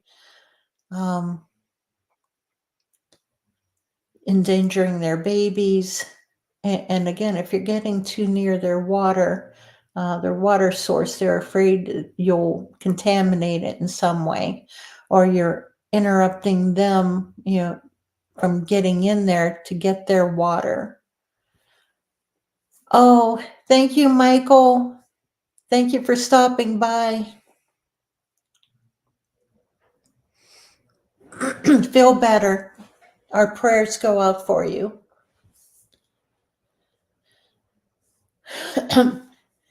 Yeah, Tal Branco was outstanding. I keep meaning to pick up his book from Amazon, but I think it's out of print. And hopefully his family, keeps it up, keeps up the printing on it.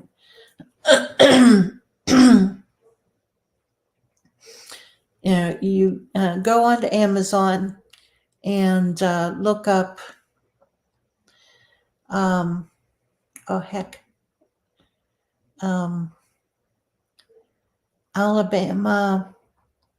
Alabama Tales or something like that. Oh, okay. You're saying, oh, okay. I'm sorry. Oh, okay. Goodbye, PA Wilderness. I didn't notice you're heading out tomorrow. Okay, well, have fun. Have fun. Good luck to you.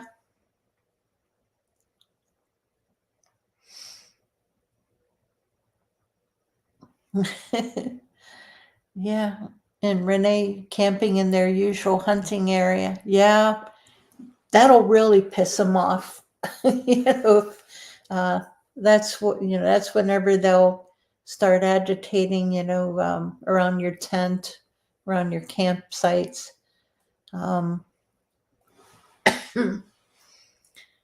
Yeah, if you interrupt their hunt, if you're in their hunting area, hey, you got to think about it. That's their groceries. This is how they feed their babies, how they stay alive, feed their breeding females.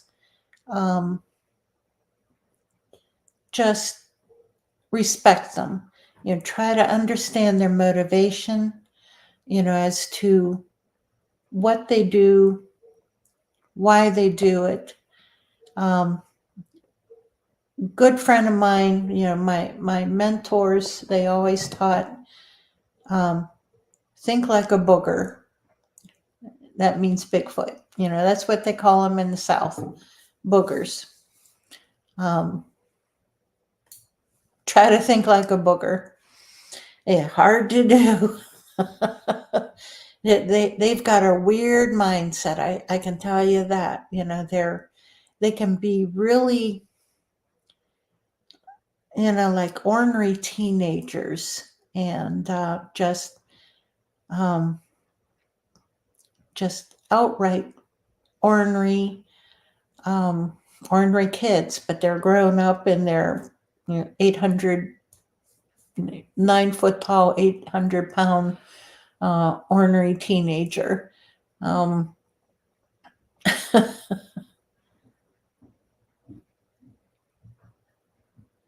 Yeah, just respect them. Respect the Bigfoot, respect their territory, and that's about all. Yeah, just trying to wrap your head around any Bigfoot stuff is hard. Yeah, but it's pretty simple, and that's what you boil it down to the basics. The KISS principle. Keep it simple, stupid. Food, water, shelter.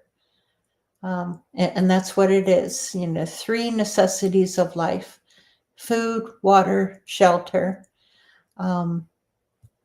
If you happened, if you find yourself in a hunting area, they'll let you know. They'll hit you with infrasound.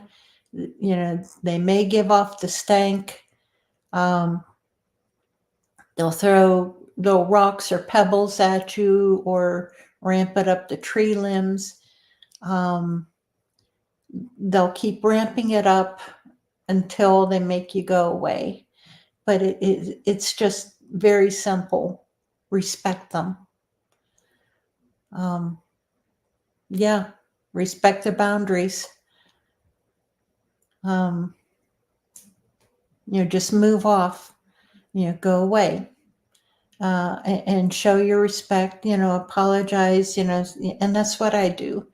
I tell them, "Oh, I'm sorry. I'll go away," and I do. I just slowly walk away. But there are a few times where for one circumstance or another, I've had to push those boundaries, where I've had to not, where I was unable to get out of that area. And it was just a matter of, me telling them straight out. And I did. I told them straight out. I said, "I cannot go away right now. Deal with it. I will get out of here as soon as I can. But right now, I'm here. Deal with it."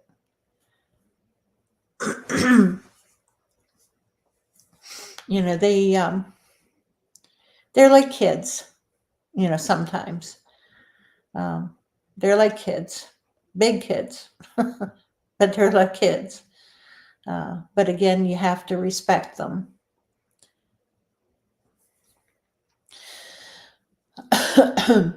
Okay, real strong ammonia. Well,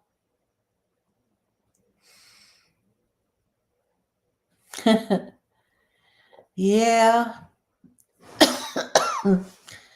Yeah, they'll show you. They will show you, no doubt, what they can do.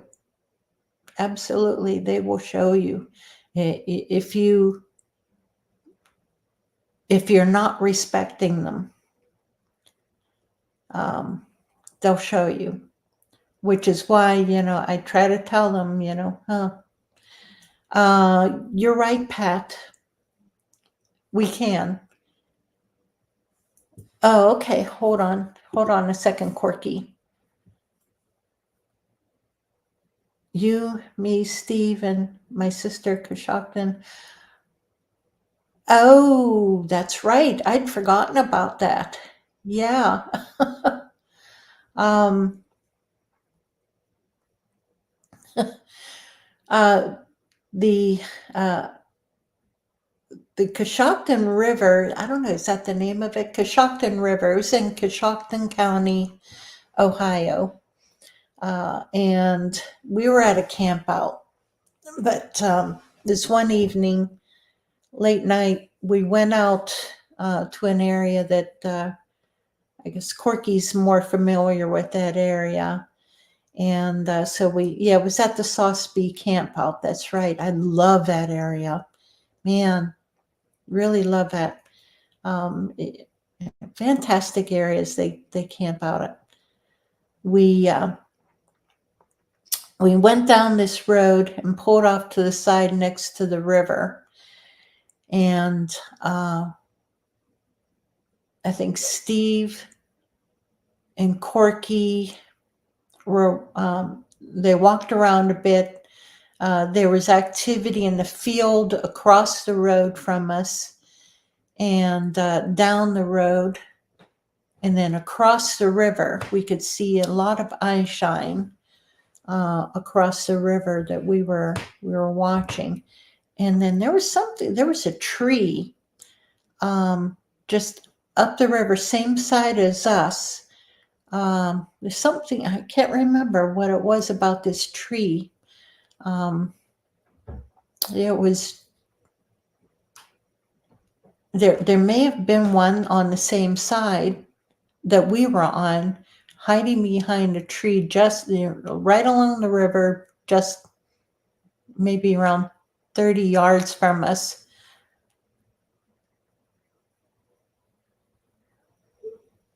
Joanne, I think you're mistaken. Okay, he threw the tree in the river. Thank you. Now, this has been a few years ago, more than a few years, but um,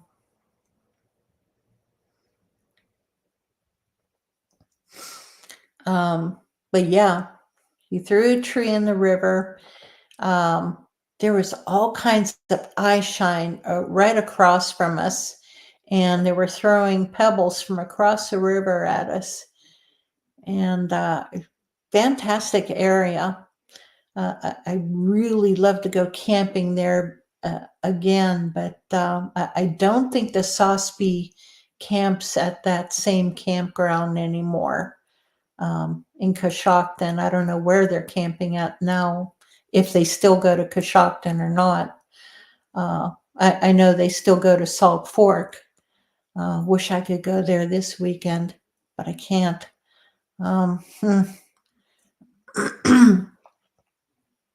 But yeah, it it's such a all kinds of things were going on, that weekend, and I think other weekends that we were there. I heard vocals, something coming through camp. I could hear the vocals. See, what I do, camp as far back from everyone as possible, up against the tree line, and I could hear something vocalizing and coming closer, and it came right through camp. My dog was with me that weekend, so she was, whew. At first she growled, and then she came and she was huddled up against me, so I knew they were near. Okay, there was a young one right below you. You tossed a pebble in the water. Little guy tossed a pebble in too. Yeah, I'd forgotten about that.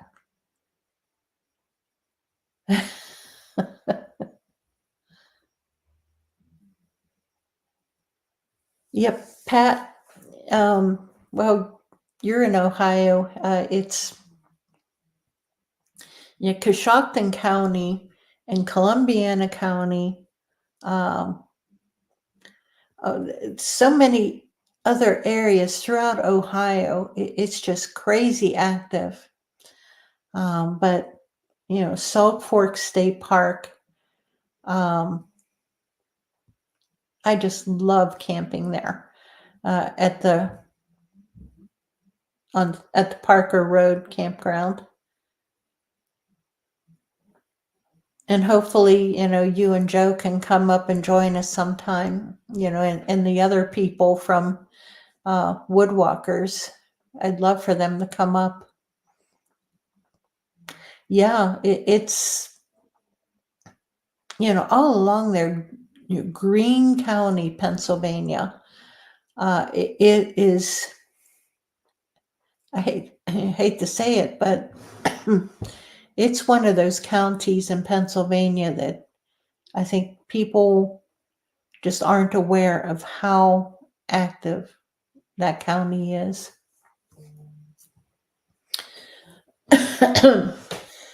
Okay. Yeah, you're in.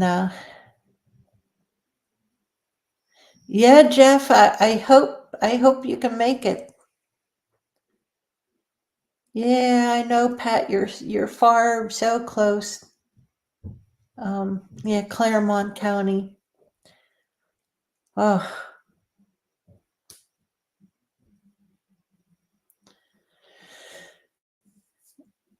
yeah, you can tell. Oh, oh, okay, Joe. You got about 10 Ohio people. Well, come. We join up with this other organization over in Ohio sometimes, in fantastic areas.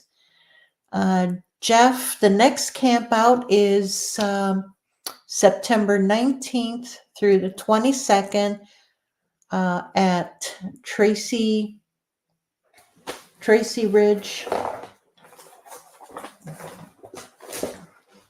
Yes, Tracy Ridge Campground.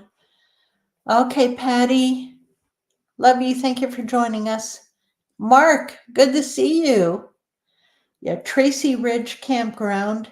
That's outside of Bradford, Pennsylvania, McCain County, north central Pennsylvania, near the New York state line.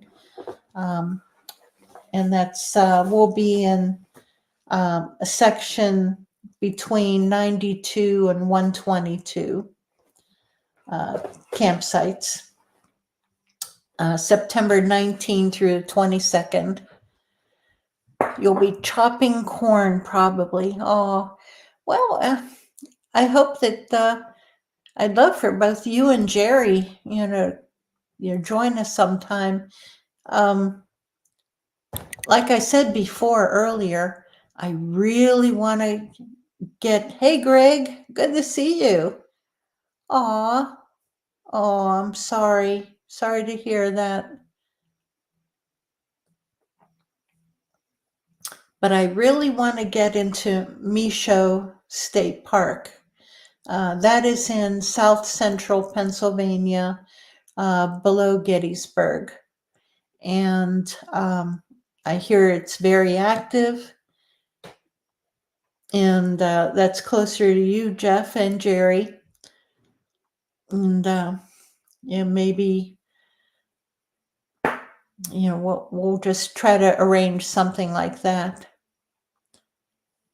But man, I wish that I could make it, down south to the Alabama meet and greet. I would really love to make it, but I can't. Right now, can't afford it. With prices going up so much on everything. I don't have a vehicle anymore. I've had to sell my van. So that would mean I would have to rent a vehicle, and I can't afford it. Not right now. Maybe next year. Okay, Jeff, a little over an hour to Gettysburg. Yeah. Corky, yes. I sold my van. It was just, I couldn't afford it anymore. Could not afford. Um, I hated giving that up. I really did. It was, oh, Greg, I hope so. Yeah, my van went to a good home as far as I know. I put it up for sale, and let me see. I was contacted by a couple um, dealers who were interested in it, and it went to the highest bidder, and that's what it was. I just couldn't afford the van anymore. I had a Dodge ProMaster van, and camped out of it. It was wonderful. It's just between the insurance, the gas, and I could tell that new tires would be coming up soon. It was a matter of, I can't afford this, that and the monthly payment. So it went to a good place as far as I know. I broke even, so I was happy with that. So, whenever I drive my husband's pickup truck whenever I need to go to the store or something, or, if I'm just away for a couple days, then he's okay, with no transportation. But, for going down to Alabama, that would be basically a week. And I would have to rent, uh, probably rent a truck. I was pricing things. Okay, maybe if I fly down for cheap and then rent something down there for running around and then fly back. But no matter how I worked it, the expense was still over my price range. So it does. They turn into a money pit, and hey, with things going with the economy the way it is right now, it just wasn't feasible anymore. Back whenever I bought it, yeah, it was okay. Yeah, I traded in my Ford F-150. Boy, do I miss that. I traded in my F-150 for the van. And man, I wish I had that F-150 now. But my husband, he's got a pickup, so I drive it, whenever I need to do something, or if I'm only gone for, like a couple days, I'll take his pickup. He's okay for a couple days without transportation. But for something longer than that, no. Next year, I'll try to pick up an SUV, and go back to sleeping in the back of an SUV, maybe.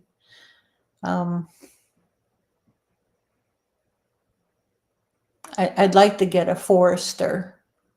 I love Subarus.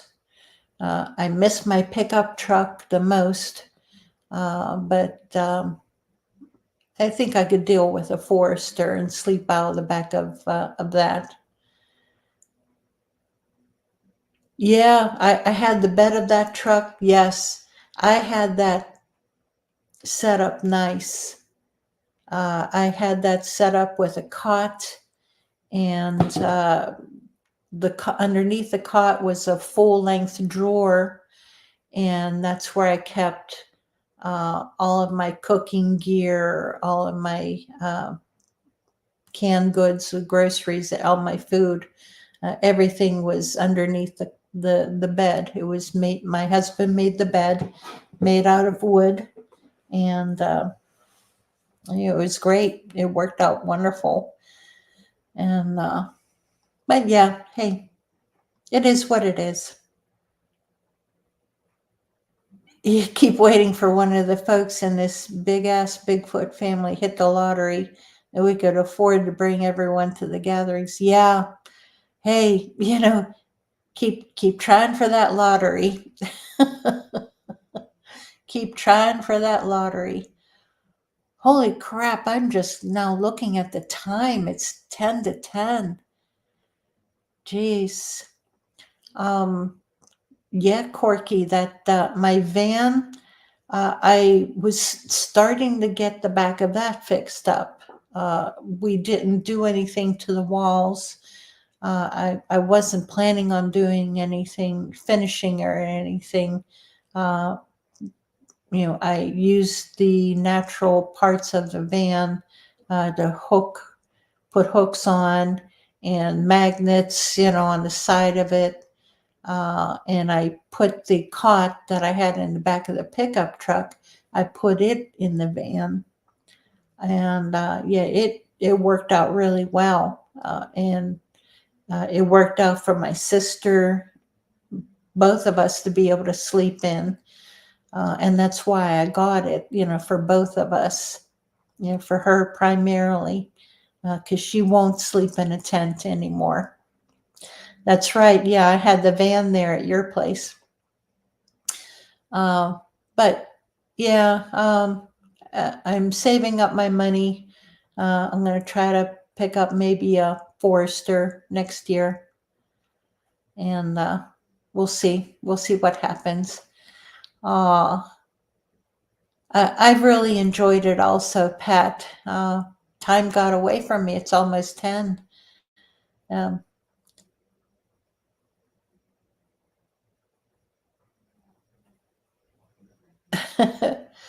Man, but you guys, you have a great time there in Alabama.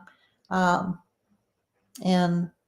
make sure you say hi to everyone. I know that's not until October, but that's all right. But tell you what, oh, Misty, there you are.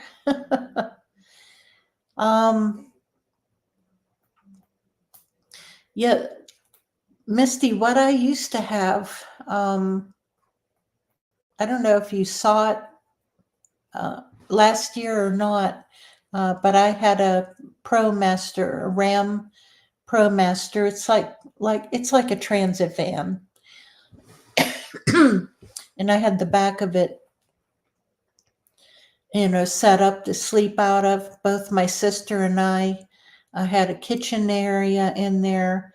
I had a potty. It was great. It worked out really well. It's just unaffordable to someone on retirement Social Security. But tell you what, guys, I'm going to shut things down because it's it's almost 10 o'clock. And I had no idea. Time really got away from me. But